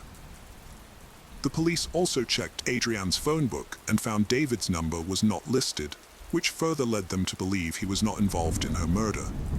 As a result, they never administered a polygraph test to David, and eventually cleared him as a suspect. The police investigated Adrienne's boyfriend, Tracy Smith, as a suspect in her murder. However, they cleared him after verifying his alibi, which placed him out of town with his family on the night of the murder. Tracy also passed a polygraph test, further supporting his innocence. During his police interview, Tracy suggested they investigate someone named Brian, whom Adrienne had mentioned was calling her on the night of her murder, while they were on the phone. The police identified the Brian in question as Brian McMillian, a local teenager. Their investigation into Brian McMillian revealed that he used to work at a pharmacy near the restaurant where Adrienne used to work. Brian had developed an obsession with Adrienne and would often visit the restaurant to catch a glimpse of her. Eventually, Adrienne grew tired of his constant presence and began hiding in the back whenever she saw him coming. The police questioned Brian McMillian about the murder of Adrienne Jones. At first, he claimed to have no knowledge of her, but later admitted to knowing her. When asked if he had talked to her on the night of her murder, Brian said he didn't remember. He explained that he had been drinking that night due to feelings of depression and loneliness. The officers also asked Brian if he had visited Adrienne's house on the night of her murder, and he acknowledged that he might have done so. The police asked Brian's father if his son could take a lie detector test, but his father refused. 1 week later, the police raided Brian's house with guns, a decision made due to concerns that he might be armed. The police took this precaution to ensure everyone's safety, including their own. After Brian was arrested for Adrienne's murder, many people came forward to show their support for him. Brian's friends said he was a gentle and non-violent person. His father also confirmed that Brian was at home all night when Adrienne was killed and didn't leave. Despite this, Brian was held in jail for 3 weeks, missing Christmas and New Year's, while the investigation and legal proceedings continued. During this time, the district attorney's office asked Brian to take a polygraph test, which he passed successfully. After this, the district attorney's office had little evidence to link Brian to Adrienne's murder, so they released him from custody. 9 months into the investigation, the police in Mansfield, Texas, finally got a breakthrough, and it came from Annapolis, Maryland, where Diane Zamora was attending the Naval Academy. Diane Zamora, a cadet at the Naval Academy, allegedly confessed to her fellow students that she and her boyfriend, David Graham, had murdered a girl named Adrienne Jones in Mansfield, Texas. The Mansfield police traveled to Annapolis, Maryland, to interview Diane, but she denied making any such admission. The Naval Academy suspended Diane and sent her home pending an investigation. Since Diane was uncooperative, the police went to the Air Force Academy in Colorado Springs, Colorado, to question David.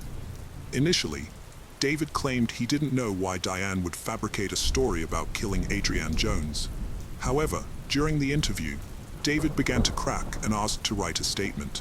In a 4.5-page confession letter, David detailed how he and Diane planned and carried out the murder of Adrienne Jones, including a cross-country event in November 1995, where he offered to drive Adrienne home.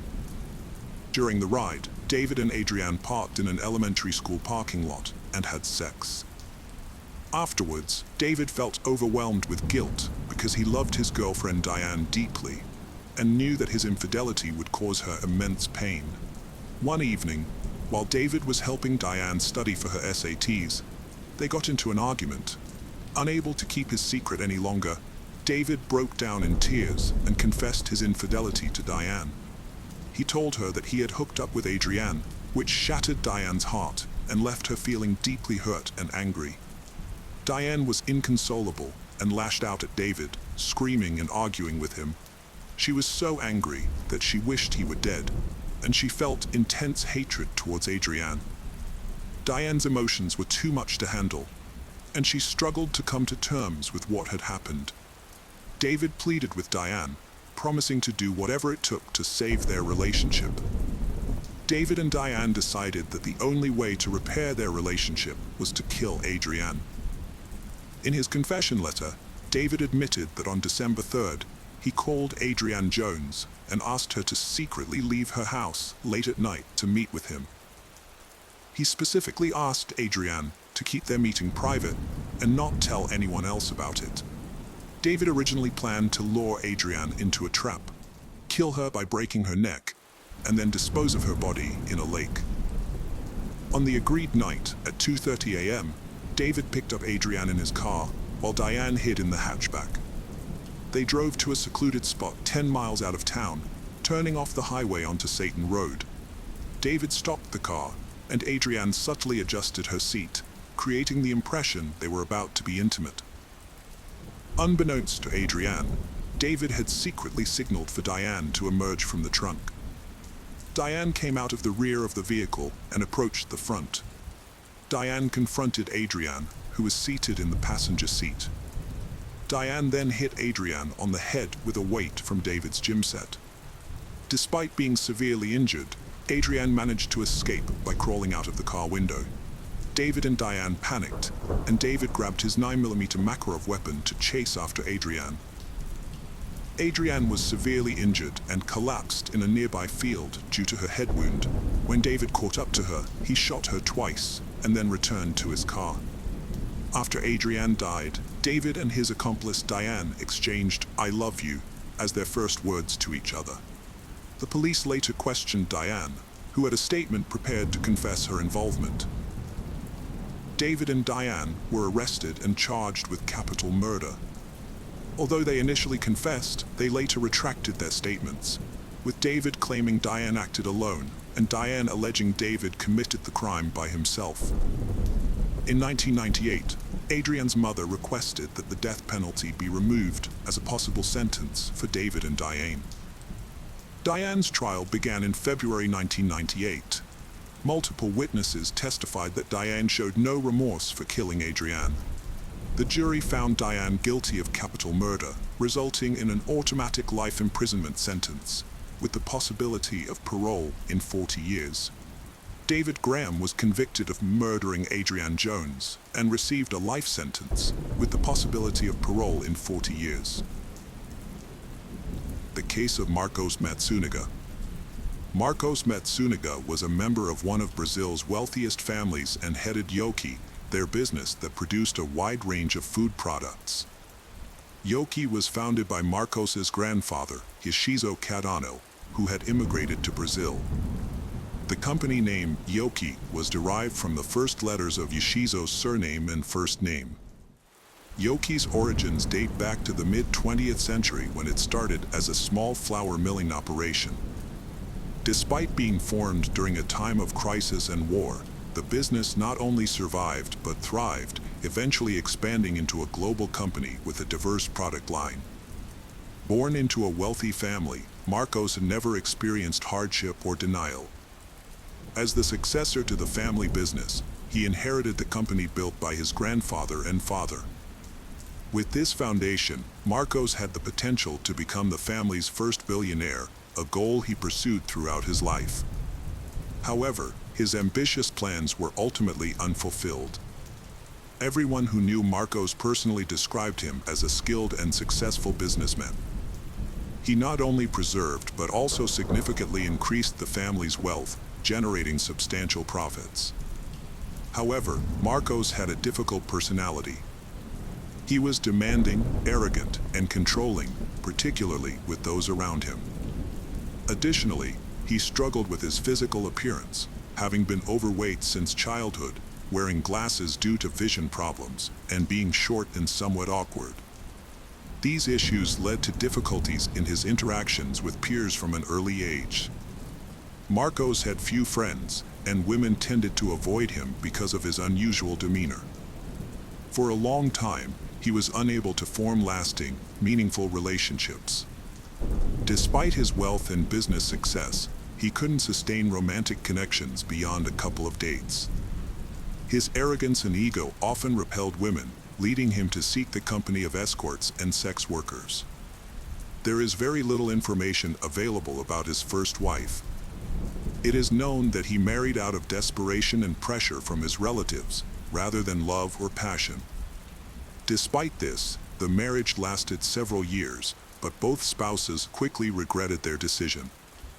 The young wife initially tried to tolerate his difficult personality, hoping they could become a happy couple over time. However, she was mistaken, and they grew further apart over the years. Marcos frequently cheated on her without attempting to hide or justify it. He typically found mistresses on websites offering intimacy for money. One such mistress was Alice, an escort with a portfolio on these platforms. Marcos noticed her, a bright and attractive blonde with a beautiful figure, and began regularly inviting her on dates, generously paying for them. Alice was 6 years younger than him and was born into a poor and dysfunctional family in a high-crime area of the city. She never knew her father, and her mother struggled with heavy drinking and was often involved with men who shared her addiction. As a result, Alice had a difficult and joyless childhood, facing repeated physical and emotional abuse from her mother's roommates at a very young age. As soon as she finished school, Alice left her troubled home life and neighborhood behind. She took nursing courses, which led to a job at a hospice. However, she soon realized that caring for terminally ill patients was not fulfilling her dreams or utilizing her full potential. As a sensitive and vulnerable young woman, Alice became deeply attached to her patients, and each death felt like a personal loss. A few years later, Alice decided to pursue higher education and change careers. She chose to study law, which she believed would offer her more opportunities and open doors in life. After preparing for admission, Alice scored well on the entrance exams. However, her modest nursing salary was not enough to cover the cost of her studies. Alice was alone with no one to turn to, having cut ties with her family after leaving home. To support herself, she decided to monetize her physical appearance and signed up on an escort services website. With the site's help, she created an attractive profile, and soon, wealthy men took notice of the young and beautiful blonde. Through her escort work, Alice earned a good income, enough to cover her education expenses and support herself. However, she intended to quit this line of work once she graduated and found a job in her field. During this time, Alice met Marcos, a regular client who showered her with gifts and openly dated her. Although Alice knew Marcos was married, she never imagined that one of the country's wealthiest men would leave his wife for her. Alice Matsunage's story resembled a Cinderella tale. A poor girl from a disadvantaged background, working as an escort, captures the heart of a multimillionaire who falls deeply in love with her. Marcos lost his mind over Alice, but it's unclear if she deliberately tried to win him over.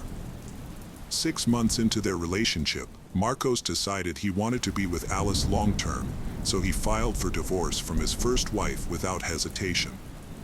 He began introducing Alice as his fiancée to everyone.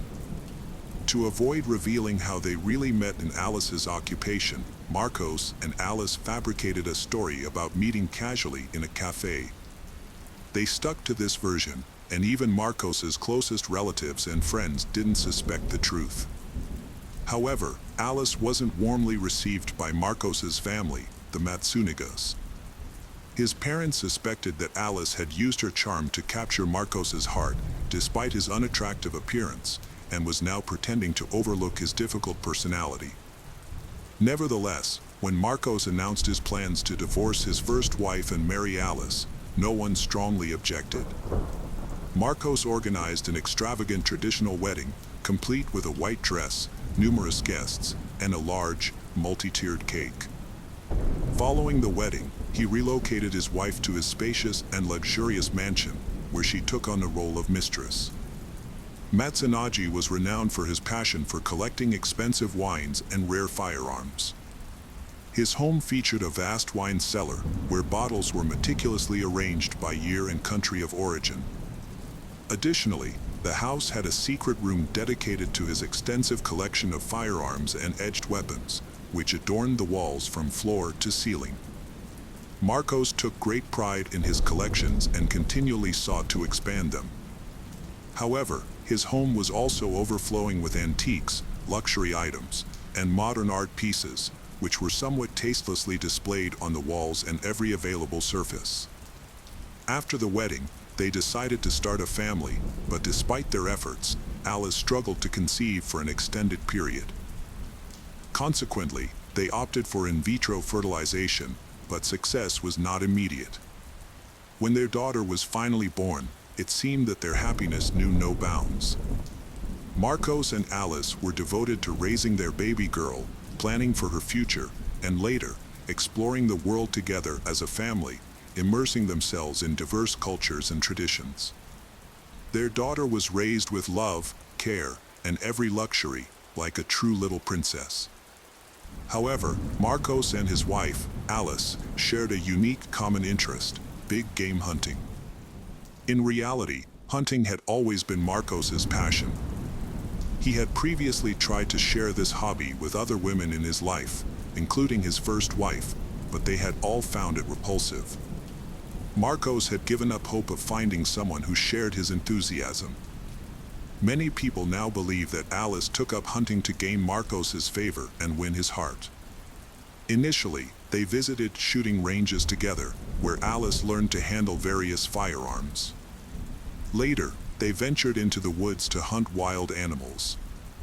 Alice showed no qualms about taking the lives of animals, treating it as a competition: either you succeed or you don't. Marcos admired this attitude and enjoyed watching his wife skillfully handle her weapons and track her prey. He also taught Alice how to hunt and prepare wild game such as boars and deer. They would skin and carve the animals together, using specialized tools like large knives, cleavers, and axes to separate the body parts. The family didn't have traditional pets like cats or dogs. Instead, they kept poisonous snakes in specially designed terrariums that mimicked their natural habitats. This was a dream come true for Marcos, who had always been fascinated by snakes but had been discouraged from keeping them by his first wife. Alice had won Marcos over by embracing his unconventional hobbies. By the spring of 2012, Marcos was on the verge of making the deal of a lifetime, one that would catapult him to billionaire status and take his income to new heights.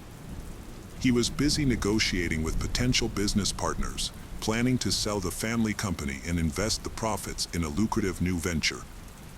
Marcos was rarely at home due to his complete absorption in work and the realization of his ambitious plans. He and his wife resided in an elite apartment complex in the city's business center, near the main office of his company. However, Marcos spent most of his time away, leaving his young wife alone and bored in their luxurious apartment with a panoramic city view. Marcos' work schedule was tightly packed with meetings, business discussions, and specialist consultations, often keeping him away from home overnight. Despite this, he promised his wife that once the deal was finalized, their lives would undergo a significant transformation. But on May 19, 2012, the eve of a billion-dollar deal, Marcos vanished without a trace. His wife, Alice, did not report Marcos missing until the next day. She believed he was at work, attending a scheduled meeting that could have lasted into the night and early morning. Marcos was supposed to meet a business partner and had warned Alice that he might spend the night at the office before heading straight to the meeting. However, when Marcos failed to return home and stopped answering his phone, Alice grew concerned and filed a missing persons report. Police quickly discovered that Marcos had missed both the evening and morning meetings, which was unusual for him. This led them to suspect that Marcos might have been kidnapped, and they expected a ransom demand to be made to his family within hours. Despite this, 24 hours passed, followed by another 24 hours, without any ransom demands. As time went on, hopes of finding Marcos alive began to dwindle. Meanwhile, investigators questioned Marcos's relatives, friends, and business partners to see if he had any enemies or if anyone might benefit from his disappearance or the disruption of his upcoming deal. However, they were unable to identify anyone who might have wanted Marcos dead. Marcos was a skilled businessman who made strategic decisions that generally benefited everyone. However, his personal life was marred by infidelity. His wife, Alice, discovered that he was cheating on her with a woman named Natasha.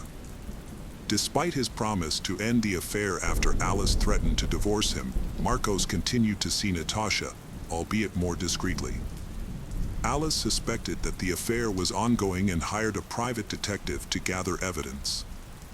The detective uncovered photographs and videos of Marcos and Natasha on romantic dates at restaurants and venues that Marcos and Alice regularly visited. It seemed that Marcos was openly flaunting his infidelity, taking his mistress to places where he was well known and where his wife might find out. As it was later revealed, Natasha Lima, a businessman, was discovered on the same escort services website where he had first met Alice. They had been together for approximately 5 months, during which time he gifted her an expensive car and paid a substantial sum of money for Natasha to delete her profile from the site.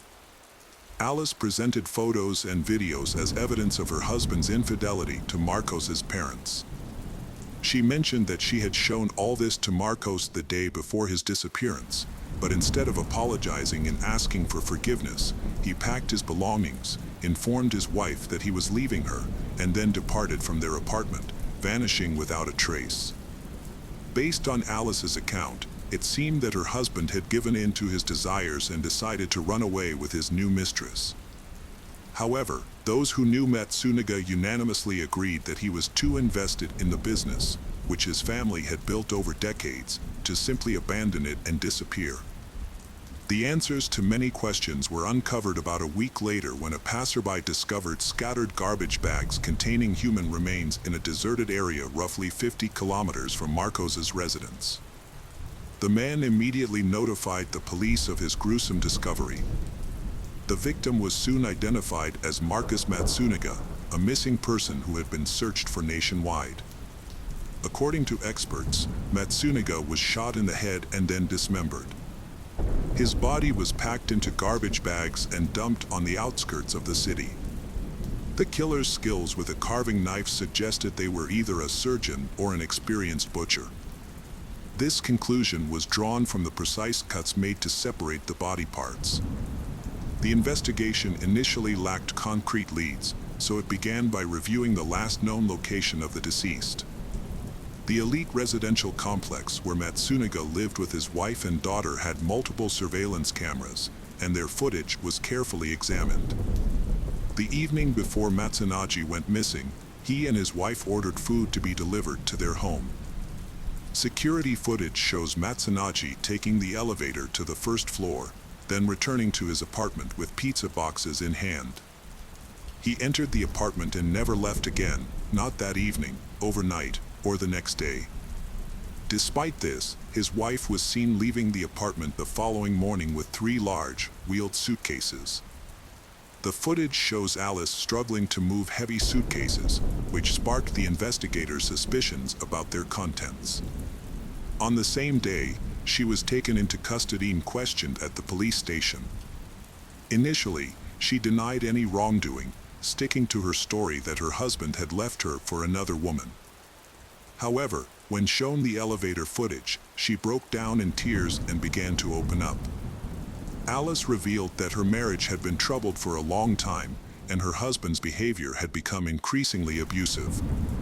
He constantly belittled her, bringing up her past work as an escort and claiming he had rescued her. He also controlled every aspect of her life, isolating her from friends and criticizing her parenting. When Alice mentioned divorce, Marcos threatened to leave her with nothing, take their daughter, and restrict her access to the child. On the evening of the incident, Alice confronted her husband with photos of him and his mistress, which only enraged him. He physically abused her, and Alice's memories of what happened next are hazy. She doesn't recall how she obtained the gun used to shoot her husband. Later, realizing what she had done, Alice attempted to cover up the crime by disposing of the body and making it seem like her husband had vanished. Alice, a former nurse familiar with human anatomy, had been taught by her husband how to dissect animal carcasses. They had the necessary tools at home, making the process of cutting up her husband's body a matter of technique. This gruesome task was carried out while their young daughter slept in the next room.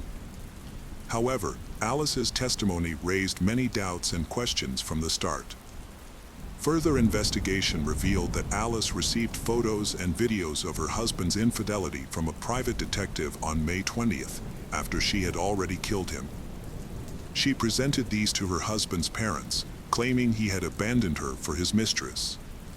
A witness, Natasha Lima, testified in court that Marcos wanted a divorce but was afraid of Alice, describing her as mentally unstable and capable of terrible things. Natasha stated that the last time she saw Marcos, he complained about the constant family scandals and shared his plans to move to Florida after selling his company. He intended to start a new business and leave Alice behind, as he planned to divorce her and move on with his life. Experts made a disturbing discovery. There was blood in Marcos's lungs, indicating he was still alive and trying to breathe when his head was severed from his body. This contradicts Alice's claim that he died instantly from a bullet wound. Furthermore, the pathologist found that the bullet entered Marcos's head at an unusual angle, suggesting he was not expecting to be shot and made no attempt to defend himself. This finding contradicts Alice's account of Marcos attacking her and her need to defend herself. Most witnesses testified that Marcos, despite his difficult personality and hurtful words, never physically harmed anyone. It appears that Alice fabricated the episode, taking advantage of Marcos's inability to refute her claims. Ultimately, the court found Alice guilty of premeditated murder with extreme cruelty and attempting to cover up the crime. Alice Metsuniga received a 20-year prison sentence, a punishment many deemed too lenient for her crime. The victim's parents are now tasked with raising their granddaughter. The case of Diane Holick. Diane Holick, a 43-year-old senior executive at IBM, was known for her reliability. So when she missed a scheduled work call on the morning of November 16, 2001, her colleagues were immediately concerned. Unable to reach her, they alerted the police, asking them to check on her at home. The officers' discovery at her house was gruesome. Born in 1958 in New York City, Diane was a driven person who had built a successful career at IBM, one of the world's largest hardware and software companies. Over 20 years, her hard work had earned her a senior position, allowing her to work from her home office in Austin, Texas, where she had moved in 1996. Diane lived a luxurious life in the suburbs, hosting wine-tasting parties, frequenting expensive restaurants and dance clubs, and engaging in charity work. She was also trying to improve her personal life. In mid-November 2001, A severe storm warning was in effect in Texas, bringing torrential rains and tornadoes to Austin. On the morning of November 16th, Diane worked from home, but her company had scheduled a work call. Despite having multiple phones, including her home phone, she stopped answering all of them. Her colleagues left messages asking her to call back, and they soon became concerned when she didn't respond. They contacted the police department and requested that someone be sent to Diane's house to check on her welfare. When the officers arrived, Diane's neighbor, who had a spare key, noticed their presence. The police entered the house, where they were met with complete silence, broken only by the sound of dogs emerging from the kitchen. As they received no response from Diane, they began to search the house. In the second-floor bedroom, they made the grim discovery of Diane Holick's lifeless body. Diane's home was one of the cleanest crime scenes detectives had ever encountered. Her body, fully dressed, lay in the bedroom next to her bed. Strangulation marks on her neck, resembling those left by a rope, and signs of wrist binding with cable ties, indicated a crime had taken place. The lack of theft, struggle, or forced entry led detectives to suspect that Diane's killer was someone she knew and trusted. There was no evidence of forced intimacy before her death, but dark spots and red stains on the carpet near the bedroom entrance suggested a possible struggle. One anomaly in the otherwise tidy home caught the detectives' attention. A towel lying on the back of the living room sofa seemed out of place. They sent it to the laboratory for analysis, hoping it might provide a crucial clue. The police spoke to the people who knew Diane and found that she didn't have any known enemies, although it's possible that some might have been unknown. During their investigation, they discovered that Diane was in a romantic relationship with Dennis Conley, the man she wanted to spend the rest of her life with.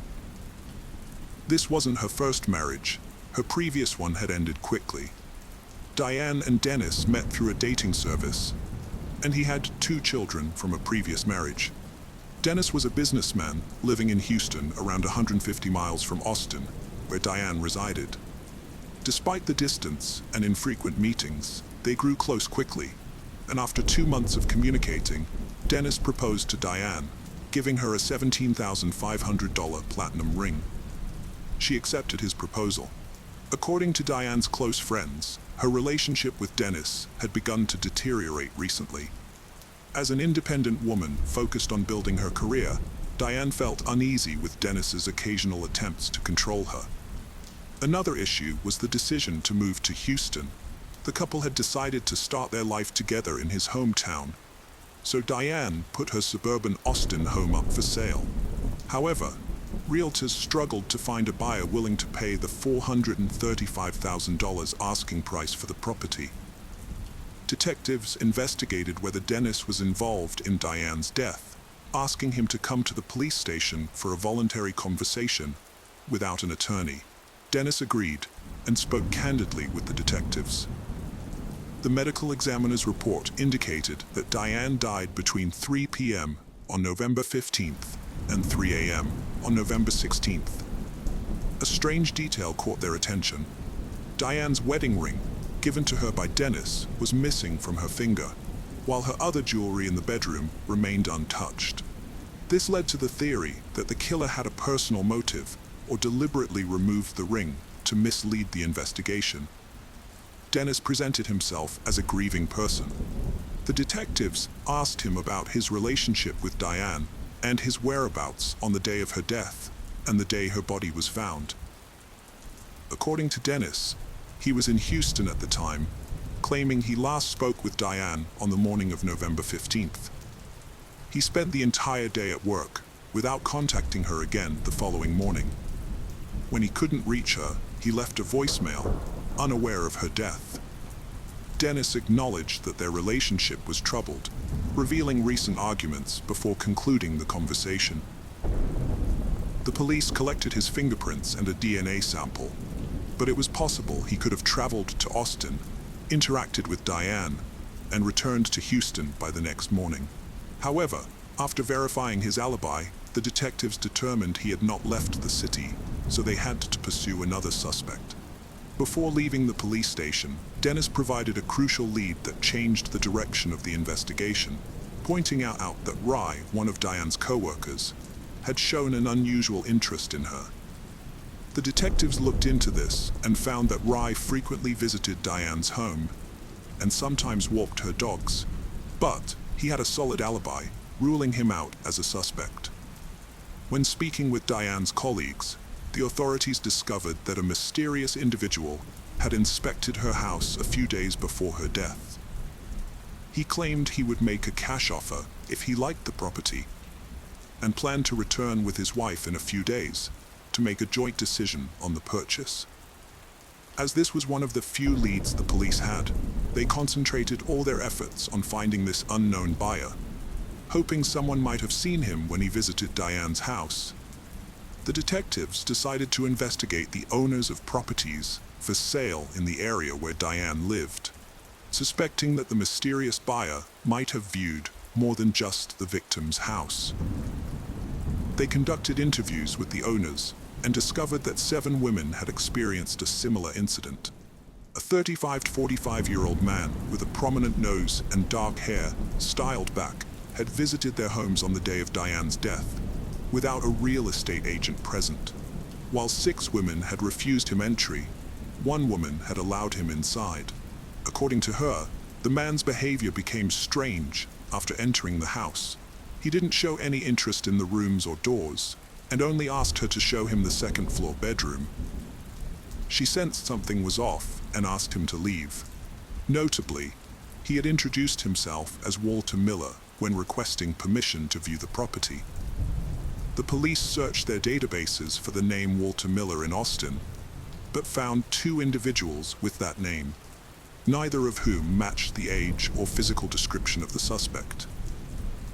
As detectives probed the motive behind the crime, they wondered why the thief had only taken the wedding ring, and whether they might have stolen other jewelry or cash, given the victim's wealth and history of living alone, which made it impossible to determine the extent of her jewelry collection.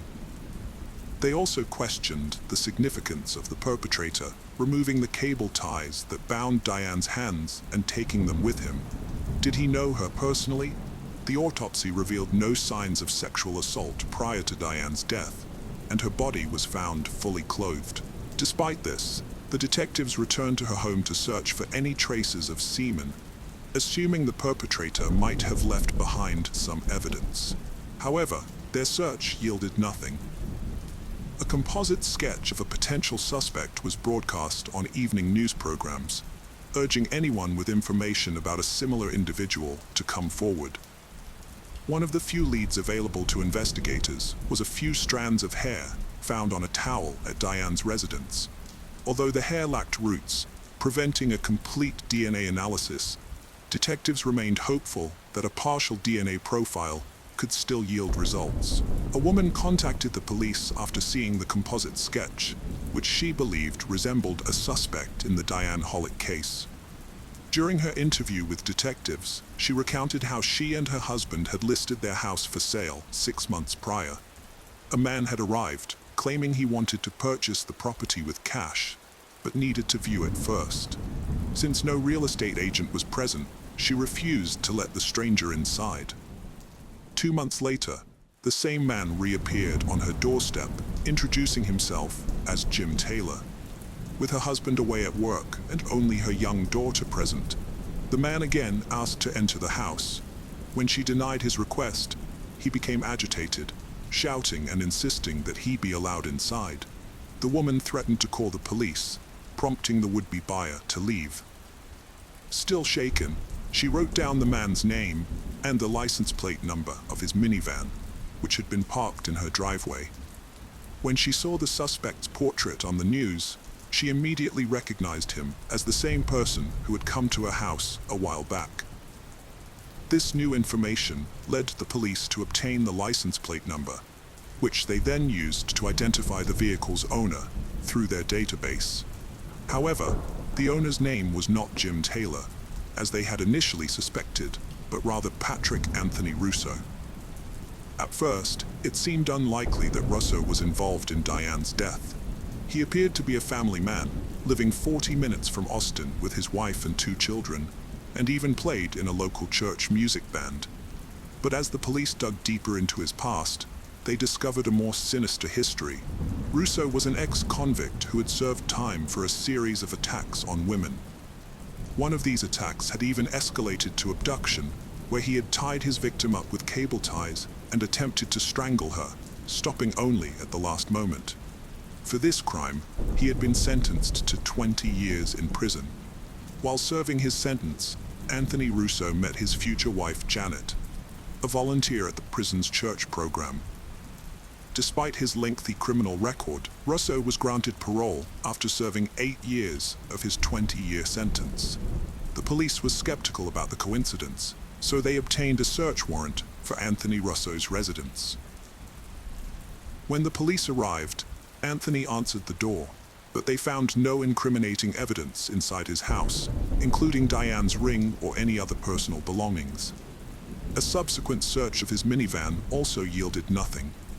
However, the neighbors reported seeing a similar vehicle parked outside Diane's house on the day of her murder.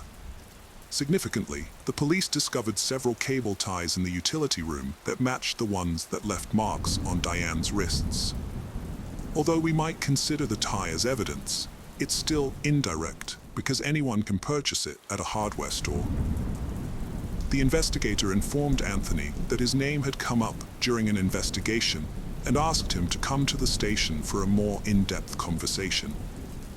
At the station, the investigators asked Russo about his whereabouts on November 15th and 16th. Russo explained that on Thursday, the 15th, he traveled to Austin to visit a religious radio station but was unable to enter because no one answered the door. Coincidentally, this radio station is located near Diane Hall's house. According to Russo, he headed home around 4 p.m. but got slightly lost due to a hurricane, which delayed his arrival until around 6 p.m. When the police questioned Russo about his intentions to purchase a house, he claimed he had never browsed any properties for sale. This response proved to be pivotal, as it would later have significant repercussions. Upon being shown a photograph of Diane, Russo remained expressionless and denied ever having met her. Although the police were unable to find any evidence linking Russo to the crime, they were forced to release him.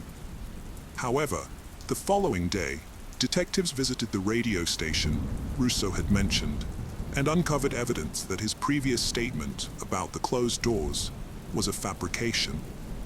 The employees at the station revealed that they had not closed the doors, as a large crowd had gathered in the lobby due to an approaching tornado.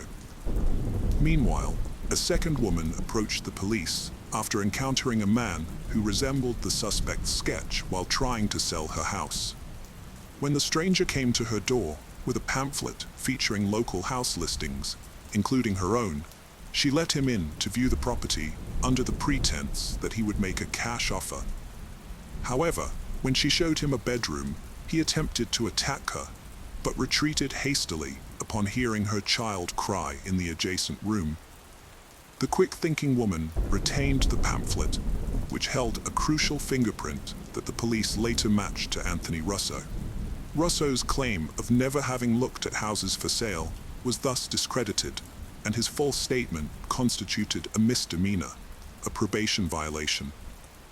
Russo's arrest was prompted by his failure to meet parole conditions.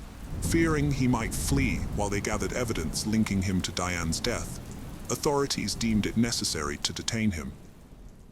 The police tracked down 15 women who had shown Russo around their homes. All of these women were later brought in to identify the suspect. In a lineup, the women saw 5 men, including Anthony Russo, all dressed similarly and with similar appearances. Each of these men repeated the phrase, "You have a beautiful house," in turn. 10 of the 15 women identified Anthony Russo as the man who had viewed their homes prior to purchasing. The other 5 women were unable to make a positive identification. When the police questioned Russo again, he knew he had been caught lying. Despite this, he continued to proclaim his innocence. At one point, he requested to see his wife and then refused to answer any more questions. The detectives soon received a report from the laboratory which confirmed that the mitochondrial sequence of the hair found on the towel at Diane's house matched Anthony Russo's DNA. While this was a significant finding, it was not conclusive, as there was a small chance, 1 in 12,900,000, according to court documents, that the hair could have belonged to someone else. Although the investigation had accumulated a significant amount of circumstantial evidence, there was no single piece of direct evidence linking Russo to Diane Hollick's death. One additional piece of circumstantial evidence, however, was the report on the location of his cell phone, which placed Russo in the same area where Diane lived on the day she died. After examining the computer seized from his house, experts found a disturbing search history. Russo, a 37-year-old father of 2 and regular churchgoer, frequently visited an adult website. On this site, he watched videos and read articles about strangulation during intimate interactions. Notably, access to these materials required payment. Even more alarming was the discovery that just days before Diane's death, Russo read a story about a man who posed as a buyer to enter a lonely woman's home, strangled her, and then stole valuables, making it seem like a robbery to conceal his true motive of satisfying a desire for strangulation. The detectives conducted a thorough investigation into Russo and his wife's financial situation. Despite having only $2,000 in savings, Russo claimed to be in the market for a new home, which raised suspicions. Furthermore, the couple had yet to pay off the mortgage on their current residence, although there was no concrete evidence to prove this. On February 5, 2004, more than 2 years after Diane Hollick's death, the police arrested Anthony Russo on suspicion of her murder. During his trial, 14 women took the stand, testifying under oath that Russo had approached them about purchasing a house. Several of these women reported that Russo had visited them on the day of Diane's death, although they refused to let him into their homes. One woman, however, initially allowed him in before asking him to leave due to his unusual behavior. Notably, all the women Russo targeted were of a similar age, suggesting that he had been observing them before making his move. Russo appeared to have a specific type of woman in mind. The prosecution presented the evidence again, describing the events of that fateful November day. As previously stated, Diane informed a colleague that a potential buyer had visited to view the house. Prosecutors suggested that Russo learned Diane lived alone when he first saw the house on November 15th. He toured homes for sale, but only one woman, Diane, let him inside. On his return to Diane's house, Russo likely asked to view the property again, but this time with a sinister motive, carefully planning his actions to avoid leaving evidence. On the rainy day, Diane unexpectedly offered him a towel to dry his hands and face, which he carelessly discarded on the back of the sofa. As she showed him the house again, Russo attacked her on the second floor. Prosecutors believed Russo derived pleasure from strangling, ultimately causing Diane's death during their second encounter. Before leaving, Russo stole cable ties and Diane's wedding ring, which the police were unable to find. He locked the door using a spare key kept at the front door. Russo's former and current wives testified in court, and both claimed that Anthony Russo took pleasure in the act of strangulation. It's notable that this was not his first offense, as he had a prior conviction for a similar crime. After deliberating for 11 hours, the jury found Patrick Anthony Russo guilty, and the court sentenced him to life in prison. Despite his history of criminal behavior, Russo never admitted to his guilt. He will become eligible for parole again and can file his first parole petition in 2044, at which point he will be over 80 years old. The case of Rob Andrew. Brenda Evers, the future wife of Rob Andrew, was born on December 16, 1963, in Enid, Oklahoma. She grew up in a devout Christian family that prioritized faith and family values. Her childhood was filled with regular family meals, group prayers, and church attendance. As a result, Brenda developed into a quiet and peaceful individual who excelled academically and spent much of her free time volunteering at church. As a high school student, Brenda was a cheerleader for the soccer team and enjoyed dancing, but she avoided parties and social gatherings. She aspired to be like her mother, who was a model of piety and modesty. Brenda's goal was to become a housewife after marriage, devoting herself to her husband and children.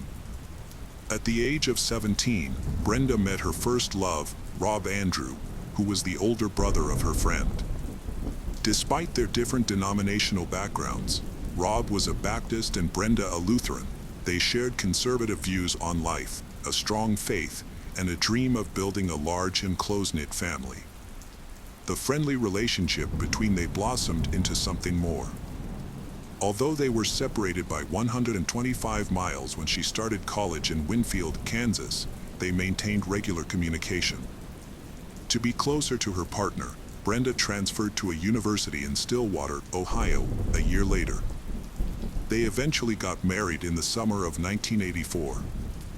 As Rob's career took off, he received a job offer in Houston, Texas. Although he had initially hesitated, Brenda convinced him to take the opportunity.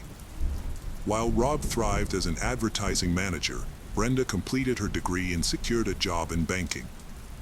She fell in love with the city's vibrant nightlife, impressive skyscrapers, and fast-paced lifestyle.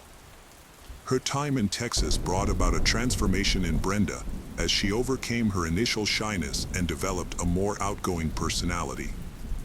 She started taking care of her appearance, dressing fashionably, wearing makeup, and building a large social network. Rob was unhappy with the changes he saw in his wife. He believed a woman of faith should be more subdued. Additionally, Rob was homesick and eager to return to his old life. When he was offered his old job back at an advertising agency in Oklahoma City, he jumped at the opportunity.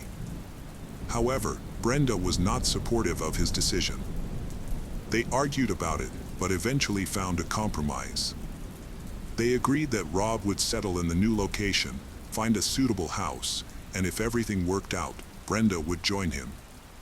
They lived apart for a few months, but eventually reunited. In the early 1990s, they moved into a luxurious house in the upscale neighborhood of Lansbrook. Brenda gave birth to a daughter 9 months later. She even quit her job to become a full-time homemaker and devote herself to raising their child. 4 years later, they welcomed the son Parker. It seemed like they had the perfect life, love, children, a beautiful home, and financial security. On November 20th, 2001, Rob had arranged to pick up the children from his ex-wife to spend the holiday with them. At the time, they were divorced. In the evening, Brenda greeted him at the door and asked him to go to the garage to help her with some faulty equipment. Rob was bending down when he heard footsteps behind him. He turned around, and a gunshot rang out. Around 6 p.m., emergency services received a call from Brenda Andrew. She reported that she was injured and her husband was dead. An ambulance rushed to the scene, where paramedics found a horrific scene in the garage. A man lay in a pool of blood, dead from a gunshot wound. His wife, Brenda, was shot in the arm but alive. Brenda's clothes were stained with blood, and she appeared detached from the situation. The paramedics believed she was in shock. She told them that she tried to give Rob first aid, but she thought he was dead. Brenda's hand was bandaged, and she was taken to the hospital. As the ambulance left, police began investigating the scene. They found a .22 caliber bullet lodged in the wall and a shotgun shell casing, indicating that multiple weapons were used.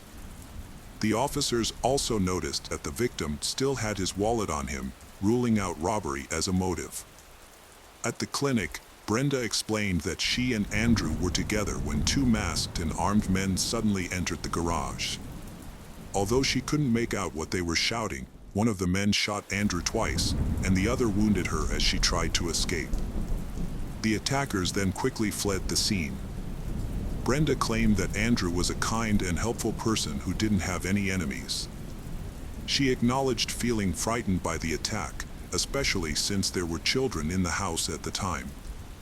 However, her account raised suspicions, and the police noticed several inconsistencies in her story.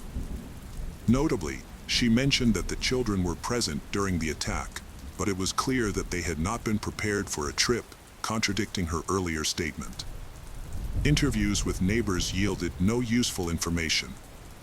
To gain insight into Brenda and Rob's personal life, detectives questioned their friends and acquaintances, revealing marital problems since their second child's birth. Friends and Pastor Andrew reported that Rob confided in them about Brenda's abusive behavior and her hatred for their marriage. Ronnie Street, a close friend of the Roberts family, observed that Brenda's behavior had become unusual. She was open about her feelings, even with strangers, and her husband Rob seemed to love her unconditionally, forgiving her for her antics. Friends of the family noted that Brenda had undergone a significant change from being a typical housewife to someone with loose morals. There was substantial evidence to support these claims. Brenda seemed to be having a midlife crisis, dressing more provocatively and becoming secretive towards her husband. Rob soon discovered she was having an affair, which began in October 1997 with Rick Nunley, a co-worker from the Oklahoma bank. Brenda was married, but secretly dated someone for a year and then maintained occasional phone contact. She then started an affair with James Higgins, a local store owner, who was drawn to her bold style and flirting.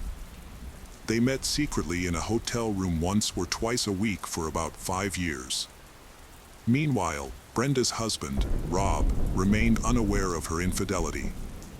However, he couldn't help but notice that their marriage was falling apart. His wife had become distant, rarely speaking to him or spending time with him. Rob tried his best to hold the family together, hoping that things would eventually improve. In 2001, Brenda ended her affair with Higgins, but not because she wanted to salvage her marriage. Instead, she was sinking deeper into a life of immorality and vice. Around this time, a new Baptist church had opened in Oklahoma City, largely thanks to the efforts of Brenda's husband, Rob. He became a deacon at the church, and Brenda taught Sunday school. From the outside, it seemed like they were a perfect, moral family. Brenda, a devoted wife, taught her children about faith and community. She met James Pavitt, a part-time teacher and friend of Rob, who was drawn to her charm. As their relationship blossomed in 2001, they kept it secret but eventually became open about their feelings. Rob's suspicions of Brenda's infidelity led to a heated argument and separation. James also ended his marriage. While Rob hoped to reconcile, Brenda filed for divorce. A mysterious phone call and car malfunction followed, leading Rob to suspect James and Brenda were behind the attempt on his life. He reported his concerns to the police, raising questions about what drove him to make such a claim. Rob Andrew and his wife Brenda's divorce was already settled, including a custody agreement for their children. However, a large insurance policy taken out by James Pavitt could still financially benefit Brenda upon Rob's death. In fact, just months prior, James had sold Rob an $800,000 life insurance policy, listing Brenda as the sole beneficiary. This raised suspicions about Brenda's involvement in the recent violent attack on Rob. Detectives discovered that Brenda's new lover, James Pavitt, was involved in the insurance scheme and that Rob had tried to remove Brenda from the policy 2 weeks before the incident, but James refused, citing that only Brenda could make changes as the beneficiary. Rob didn't take his former friend's word for it, so he decided to investigate further by speaking with management. What he found out was shocking. Brenda and James had tried to forge the insurance policy by transferring ownership to Brenda, falsifying Rob's signature and backdating the document. However, Rob was assured by Pavitt's superiors that he still owned the policy and that only the policyholder could make changes to the contract. When James found out about this, he was furious, as this discovery was the reason for his termination. In a separate development, an inspection at the neighbor's house, the Gigstad's family, yielded an unexpected result. A fired shell casing from the shotgun in question was found on the bedroom floor, and several .22 caliber bullets were found in the attic. At the time of the crime, the Gigstad couple was not home, and there were no signs of forced entry. Mrs. Gigstad revealed that she had given a spare key of their home to Brenda Andrew. Additional, James's daughter provided another crucial piece of evidence. On the day of the crime, she had lent her car to her father, who promised to have it repaired. However, when James returned the vehicle, Joanna noticed that the repairs had not been made. Moreover, she found a .22 caliber bullet in the car, which she thought was suspicious. When she told her father about the bullet, he instructed her to get rid of it. Further investigation revealed that James had purchased a handgun just a week before the attack. This new information led detectives to plan a questioning of James and Brenda. The funeral of Rob Andrews was held on November 23rd, but it was notable for the absence of Brenda, her children, and James Pavitt. Their failure to attend the ceremony raised many questions among family and friends, and also sparked concern among the police. It soon became apparent that the missing individuals had fled, leaving behind a trail of suspicion and unanswered questions. The police had a breakthrough in the case. They had identified the suspects and received the autopsy results. However, Brenda's account of the attack contradicted the forensic evidence.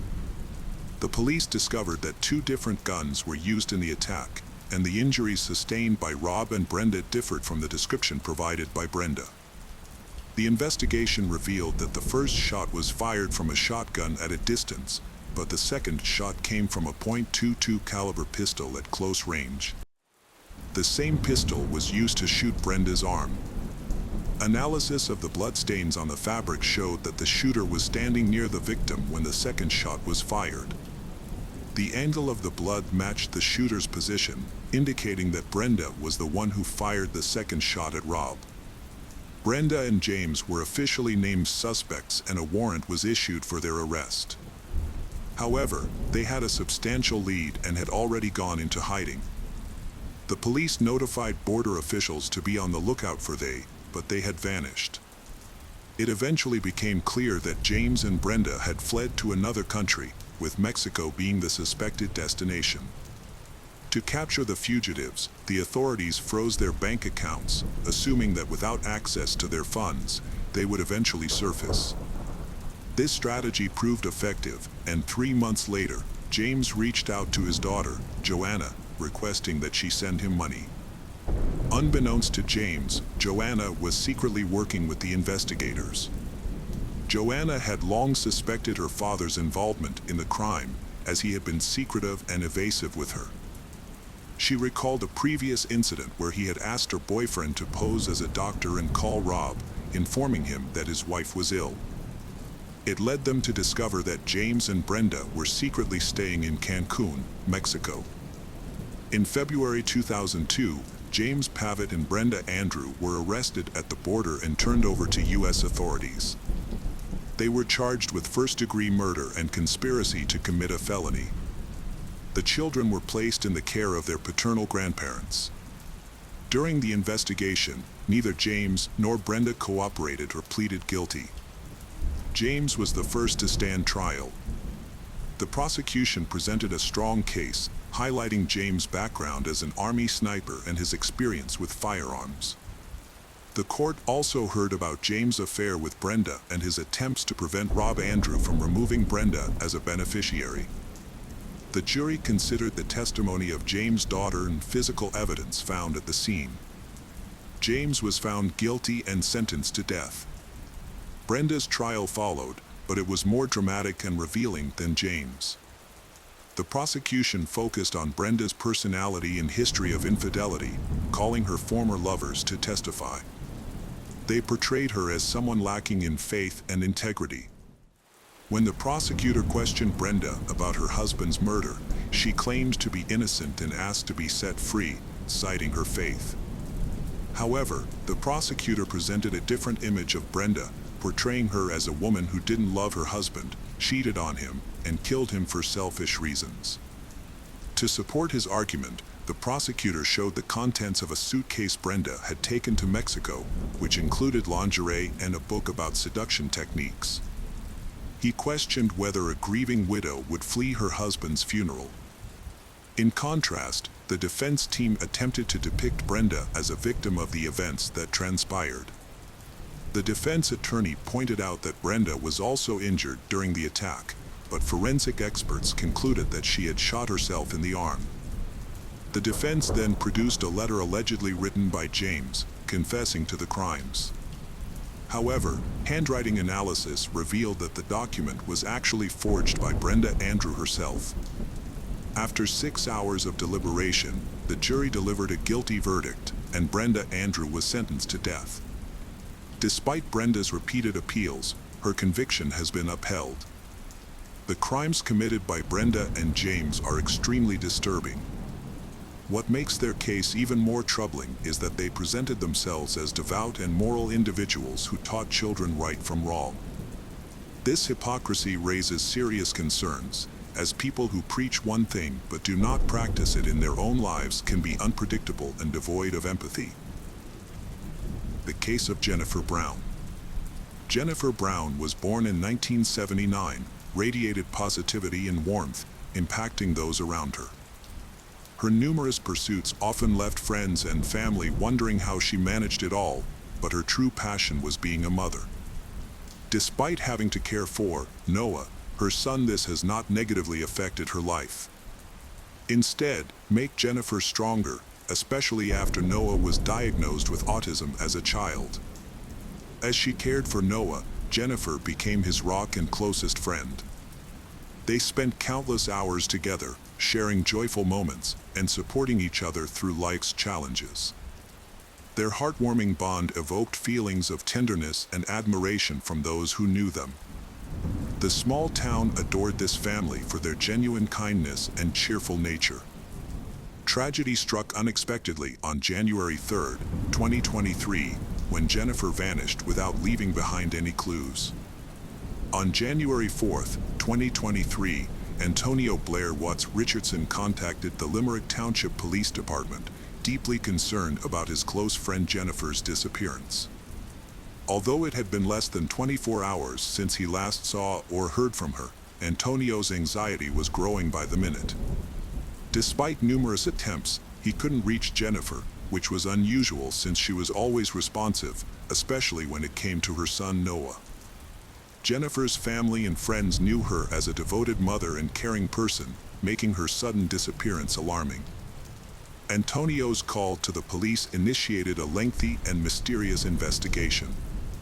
A massive search effort began, involving police officers, family, and friends, all hoping to find clues about Jennifer's disappearance.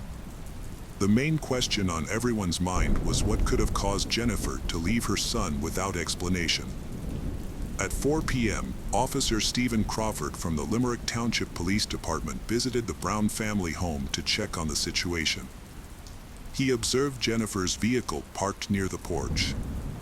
Upon entering the house, he found her keys, purse, tablet, and work cell phone still inside. However, Jennifer's personal cell phone was nowhere to be found. When police attempted to track the phone, they discovered it had been turned off at 7 a.m. on January 4th, and the signal couldn't be traced after that. The last known location of the phone was near the intersection of Lewis Road and Ridge Pike in Limerick. This discovery marked the first significant lead in the investigation and indicated that something ominous had occurred. As a result, Jennifer was officially reported missing, and the police launched an investigation. Investigators questioned Jennifer's family, friends, and neighbors, but none of them had any information about her disappearance. Her loved ones, including her Aunt Diane Brem and Jennifer's friends Tiffany Barron and Antonio, were adamant that Jennifer would never leave her son behind. As a devoted mother, she would never abandon her child. Despite efforts, no leads were found in Jennifer's disappearance. Her family appealed to the public and a reward was offered for information, but yielded nothing, leaving unanswered questions and growing anxiety. The police investigation started by examining the events of that day, focusing on Jennifer's close friend Antonio, who was the last person to see her alive. On what seemed like an ordinary January day, Jennifer and Antonio spent time in the living room discussing life, future plans, and their children. As their kids often played together, Jennifer asked Antonio to pick up her son Noah from school. Antonio agreed and headed to the school to get Noah. The next day, however, Noah's behavior at school raised concerns among his teachers. They noticed that he had missed 2 doses of his medication, which was unusual given Jennifer's diligent care for her son's condition. She always kept his teachers informed about his health and any issues that arose at school. The school staff became concerned when they couldn't reach Jennifer. Noah told them Jennifer had gone to the grocery store but hadn't returned. She would never leave her son alone at this time. Antonio also tried to contact her but was unsuccessful. Antonio reported her missing to the police. As the investigation continued, no new information about Jennifer's whereabouts emerged. Hope for her return began to fade with each passing day. It seemed she had vanished without a trace and might never be found. However, on January 18th, 2 weeks after her disappearance was reported, 2 warehouse employees in nearby Limmer Township stumbled upon something unusual. They exited the building to grab coffee and stumbled upon what seemed to be a freshly dug hole. Upon closer inspection, they were shocked to find a woman's body buried in a shallow grave. The workers immediately notified the police, who promptly arrived at the scene. The body was identified as Jennifer Brown, who had been missing for 2 weeks. The sheriff informed Jennifer's family that her body had been found partially buried near a warehouse in Rosefort. An autopsy revealed that Jennifer's death was caused by asphyxiation, with 3 broken ribs indicating a violent struggle with her killer. The investigation shifted from a missing person case to a murder case. Police re-interviewed Jennifer's family and friends, but these conversations yielded no new leads. The investigation seemed to be reaching a dead end, with no suspects in sight. However, just when detectives thought they had hit a roadblock, an unexpected lead emerged from an unforeseen source. After Jennifer's disappearance and murder were made public, the police asked anyone with relevant information to come forward. Noah's teacher responded to this request. She remembered an incident that initially seemed insignificant but raised serious concerns after Jennifer's death. The teacher reported that Noah shared an important detail about the day Jennifer disappeared. Noah told his teacher that when Antonio picked him up from the bus stop on January 3rd, he saw his mom's personal cell phone among Antonio's belongings. Noah recognized the phone because the lock screen showed his own childhood photo. This information proved crucial in the investigation into Jennifer's murder. Previously, investigators suspected that Jennifer's killer had taken her phone. Now, Antonio became the main suspect. The police started investigating the relationship between Jennifer and Antonio, uncovering surprising details. Initially, Jennifer and Antonio's friendship appeared strong and enduring. They spent a significant amount of time together, were well acquainted, and their families socialized with one another. However, once the financial dealings between them became known, one that had been concealed behind their seemingly friendly relationship. Antonio owned a restaurant called Bird's Kitchen, which had declined and closed in early 2022. Following this, Antonio sought help from Jennifer in August 2022. To support her friend, Jennifer decided to invest in Antonio's business, helping him reopen Bird's Kitchen in a new location. They signed a contract that required Jennifer to provide regular financial support to sustain the restaurant, making payments approximately every 6 weeks. To rebuild Bird's Kitchen, Jennifer gave Antonio approximately $36,000 from August to January. They agreed she would give him another $99,000. Antonio was supposed to find a new location, pay rent, sign a contract, and reopen the restaurant in January 2023. However, Antonio spent the money on personal needs instead of the business. As a result, the property owners canceled their agreement with him on December 26, 2022, because he failed to meet his financial obligations. This left Antonio in a difficult situation, losing both money and the opportunity to open the restaurant. The police suspected Antonio of committing a crime to save his business due to his desperate situation. Upon investigating Jennifer's iPad, they found 2 unauthorized transfers of $177,000 to Bertie's Kitchen on January 3rd. These transfers were not part of the agreement between Jennifer and Antonio, and they initially failed due to two-factor authentication, which was later disabled. This evidence increasingly implicated Antonio in her murder. Police interviewed the owners of the property where Antonio lived, who had recently terminated his lease. Surprisingly, on January 4th, the same day Antonio reported Jennifer missing, he had met with them, claiming he had the money to sign a new lease. This led investigators to believe that Antonio was likely the killer, but they knew he would not confess easily. They needed concrete evidence to prove his guilt. To gather more information, investigators spoke with Antonio's wife, Tiara Taylor. They asked her about Antonio's whereabouts on the day Jennifer went missing. Tiara told them that Antonio had visited the Brown family at around 1 p.m. on January 3rd and didn't return home until 4:30 a.m. the next morning, when he picked up Noah from the bus stop. She also mentioned that Antonio came home briefly, then left again around 5 p.m. and didn't return until late that night. This timeline became a crucial focus point for further investigation. Further investigation found that Antonio spent the night with his mistress, Tatiana Garrett, and didn't meet her until 8 p.m. This left a 3-hour gap with no alibi. Based on evidence, detectives created a timeline of the murder. According to them, Antonio went to Jennifer's house on January 3rd around 1 p.m. and allegedly killed her while Noah was at school. Antonio then transferred funds from Jennifer's iPad to his account and left to pick up Noah from the bus stop around 4 p.m. Later, he returned to Jennifer's house, dropped off Noah, and went back to dispose of the body. He buried it in a shallow grave in a field near Roseford. Afterwards, he went to Tatiana's house and spent the night. Everything seemed carefully planned, but one mistake led the police to Antonio. The mistake was letting Noah see his mother's cell phone. The police had enough evidence to convict him but investigated further to confirm his guilt. This involved film experts and a trained dog that could detect cadaveric odors indoors. First, the dog was taken to Jennifer's home to familiarize itself with her scent. This was the same location where the crime had occurred, in her kitchen. The police then led the dog to Antonio's car, where it immediately picked up the same scent.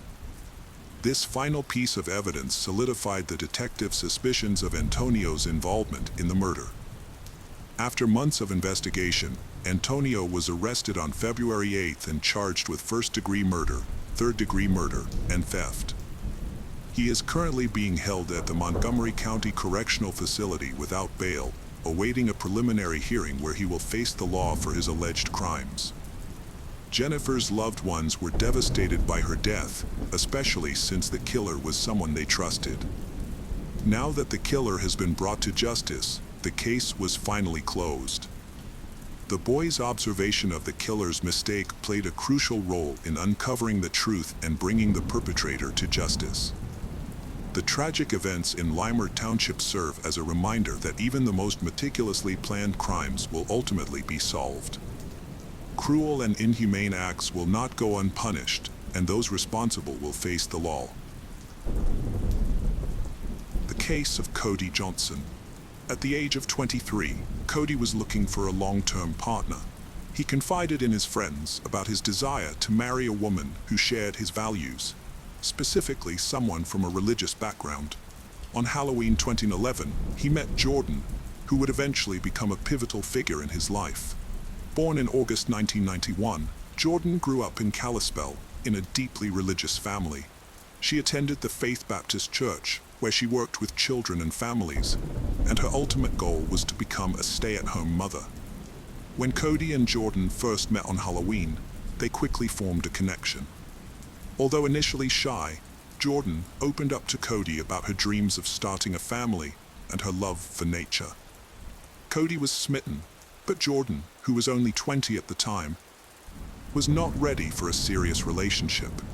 They went on a few casual dates, but maintained a platonic relationship. However, Cody's feelings for Jordan only intensified, and he made a concerted effort to win her over.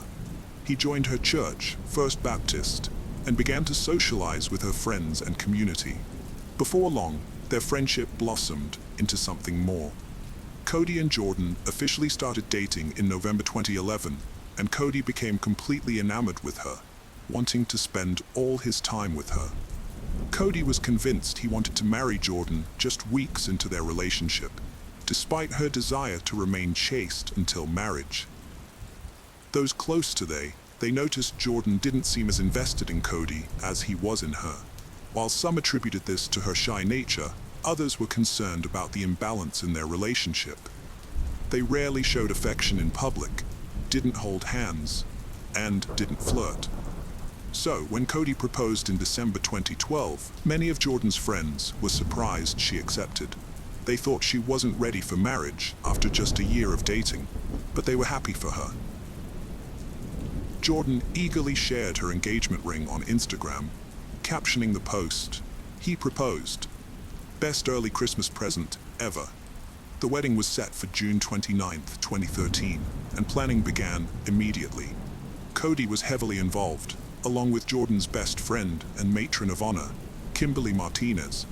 However, it was Jordan who seemed most enthusiastic about the wedding planning, even going so far as to perform a song with custom-written lyrics by Elizabeth Shee, which would later seem eerily prophetic. When someone, including Kimberly, brought up the idea of actually being married to Cody, Jordan's mood would quickly deteriorate. She repeatedly questioned Kimberly, her matron of honor, about whether she was making the right decision. On her wedding day, Jordan's true feelings about the marriage were evident. She was anxious and avoided eye contact with Cody, frequently looking down. Despite regaining her composure for the wedding photos and first dance, Jordan's unease persisted. The morning after the wedding, Jordan confided in a friend via text from their honeymoon hotel room. She revealed that she had not consummated the marriage and had rejected Cody's advances, not only on their wedding night, but for the next 6 nights as well. Jordan was anxious about Cody's expectations and didn't want to be intimate. She planned to use the excuse that her period had started, hoping it would work, as she feared being forced into something would cause her to panic. Jordan had an intense fear of sex due to her faith and reservations about Cody, causing her to feel anxious about intimacy with him. This anxiety reached a boiling point on July 7th, 8 days after their wedding, when Cody canceled his golfing trip with friends at the last minute because Jordan had planned a surprise for him.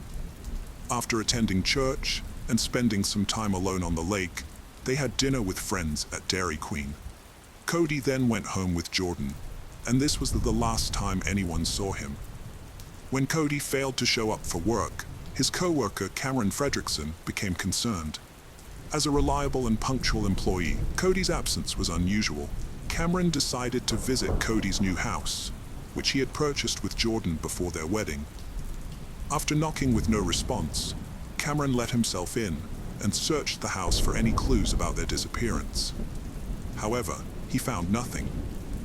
Cameron's concern turned to fear when he discovered Cody's phone in the garage. It was unusual for Cody to be without his phone, and this sparked grave concerns. After making several calls, Cameron learned that no one had seen Cody since dinner at Dairy Queen at 8:30. He immediately went to the police station to file a missing persons report, and the authorities took the case seriously from the start. Officer Chaz Zimmerman, one of the first to question Cameron, was struck by his distress. Zimmerman found it odd that Cameron's boss, not his wife Kimberly, reported him missing. Later that day, Kimberly finally reached Jordan, who claimed that Cameron had left with friends in a black car with Washington plates. According to Jordan, Cameron had received a disturbing phone call at the restaurant, so she gave him space. However, that night, Kimberly retrieved her phone charger from their car and discovered a text from Cody. The message stated that Cameron had planned to go for a ride with out-of-town friends who were visiting. Cody was unclear about the friends' identities, but Cameron always took his visiting friends to Glacier Park. Jordan told the police that she didn't recognize the men who were involved in Cody's disappearance, and that they hadn't fought that night. She suggested that Cody might have gone joyriding with his friends from out of town as a possible reason for his disappearance. When questioned about why she didn't report Cody missing, Jordan explained that she didn't want to upset him by filing a report if he was planning to return within a few hours. However, as the hours turned into days, Cody's friends and family gathered at the family home, expressing confusion over his sudden disappearance. It didn't seem like something Cody would do, leaving his wife without a word. Jordan maintained her story until Kimberly confronted her about it. As the conversation continued, Jordan became increasingly uncomfortable. Eventually, she became so agitated that she threw her wedding ring across the room. While some thought this was just her unusual way of coping with the situation, Kimberly was convinced that Jordan was hiding something. The next day, she returned home and called her friend. Meanwhile, Jordan was summoned to the police station, where she was confronted by officers about the inconsistencies in her story. One of the officers said, "Jordan, I've gathered information that contradicts what you're telling me. I've spoken to several people, and it's crucial that I know you're being honest." Jordan responded, "I understand, and I think there's more to the story." Around the same time, Sher Johnson met with the police, armed with Cody's phone records from the day he vanished. She was worried about her son and hoped that the mysterious man Cody had called could provide some clues about his disappearance. However, it turned out that the mysterious caller was simply a friend returning a tool to Cody. The police quickly ruled him out as a suspect because he had a solid alibi. His wife was in labor at the time of Cody's disappearance. With all other leads exhausted, the police refocused their attention on Jordan. It was clear that she was hiding something, but her story didn't quite add up. On July 10th, a crucial breakthrough emerged in the case. An unexpected email arrived from Carmen Tony 607, claiming that Cody was dead and there was no need to continue searching. The message read, "Hello, Jordan. My name is Tony. There is no bother looking for Cody anymore. He is gone." Jordan showed the email to Hannah, remaining expressionless as he relayed the news. According to the email, Cody had supposedly died after falling off a cliff in Glacier National Park while with unknown companions. Hannah was devastated upon reading the message and urged Jordan to report it to the police immediately. Hannah recalled her reaction. "I was freaking out, asking what was going on. I read the email and it said Cody was gone." Jordan didn't show any emotion, didn't even cry. She just handed me the email and I started shaking. I told her to go to the police, and she did, but I was rushing her, saying, "Go, move, what are you doing?" Detective Corey Clark was frustrated that the investigation was ongoing, and an anonymous email hadn't provided the closure they needed. In fact, the email seemed suspiciously convenient, at providing the exact information they'd been searching for and advising them to call off the search. What bothered Clark more than the email's content was Jordan's reaction, or lack thereof. She seemed completely unfazed by the news, which implied her husband's death. Jordan's behavior became even more peculiar when she organized a trip to Glacier National Park with her friends and family to search for Cody. According to Hannah, Jordan was strangely chipper during the entire drive to the park, waving her hand out the window as they went. Despite finding nothing on the first day, they resumed their search on the second day, and and it was then that Jordan suddenly claimed to have found Cody's body. Her announcement was met with skepticism. "I think he's down there," she said, leaving Clark wondering why on earth Cody would be in that location. It's baffling that someone would do such a thing. This wall serves a purpose, after all. The autopsy revealed that the victim's head and arms suffered the most damage from the fall. Cody's loved ones were heartbroken over his death, but Jordan felt a sense of relief, according to Hannah. Now that a body had been found, the authorities would finally close the case. However, there was still a major issue. The police had no idea who man Tony 607 was. When Jordan was first questioned about the mysterious message, she directed the police to Tony Stallcup, a fellow car enthusiast and acquaintance of Cody's. Although Tony hadn't seen Cody in several months, he was so worried about him that he gave the police full access to his accounts. The police were unable to find the email address they were looking for, and Jordan and Cody's phone records did not provide much information. As a result, they had to contact Google to obtain the IP address associated with Carmen Tony 607. While waiting for this information, the police re-interviewed Cody's family and friends.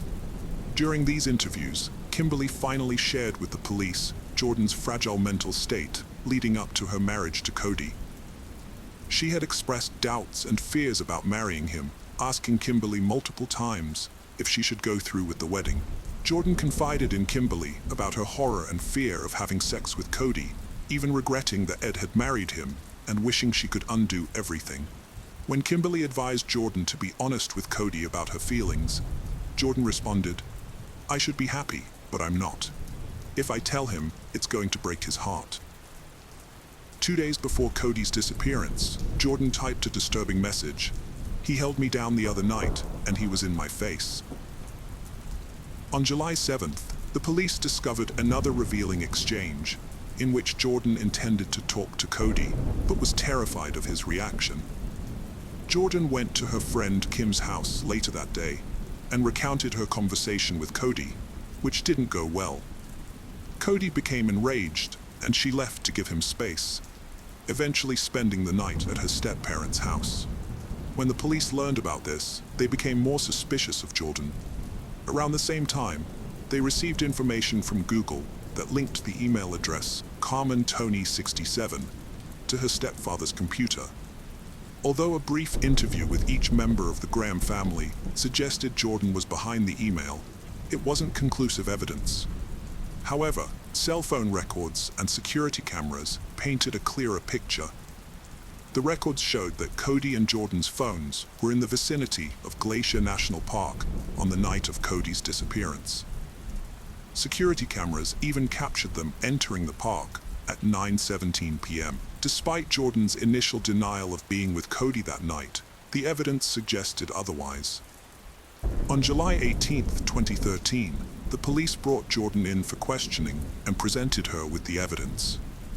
She broke down in tears and finally revealed her version of events from July 8th. According to Jordan, she confessed her marital doubts to Cody, leading to a massive argument. Jordan and her friend decided to take a trip to Glacier National Park and went to the Loop Trail. Jordan explained what happened next in her own words. If her friend hadn't intervened, Cody would have fallen face first down the hill. The detectives asked her, why did she turn around and push him? Jordan believed it was because her emotions were overwhelming at the time. She felt immense pressure, anger, and every other emotion all at once. The detectives were interested in her comment about a blindfold, as they suspected a connection to a stray scarf found near the crime scene. However, Jordan didn't provide any further information, and it was eventually proven to be unrelated. Jordan claimed that Cody's death was an accident, and that she didn't plan the assault in any way. Jordan explained that she hadn't planned to kill her husband, Cody. The situation escalated, and in the heat of the moment, she pushed him off the bridge. When asked about the incident, Jordan admitted that Cody had turned his back to her, facing the cliff, and she pushed him with both hands. She also confessed to creating a fake identity, Carmen Tony, and sending messages from her stepfather's house. Despite her confession, the police didn't charge Jordan that day, and she walked out of the station a free woman. However, they later arrested her at Cody's funeral on July 22nd, after she was seen texting on her phone, displaying a lack of respect that eroded any remaining sympathy for her. Rumors circulated that Jordan had killed Cody to escape their marriage without the embarrassment of divorce. Her behavior at the funeral, including texting, seemed to confirm these suspicions, implying that she was more concerned about herself than mourning Cody's death. Jordan's motives were called into question as people wondered if she ever truly loved Cody. She was arrested and charged with first-degree murder and making false statements. After reviewing the evidence, the jury added premeditated first-degree murder to the list of charges. Her trial began on December 9, 2013.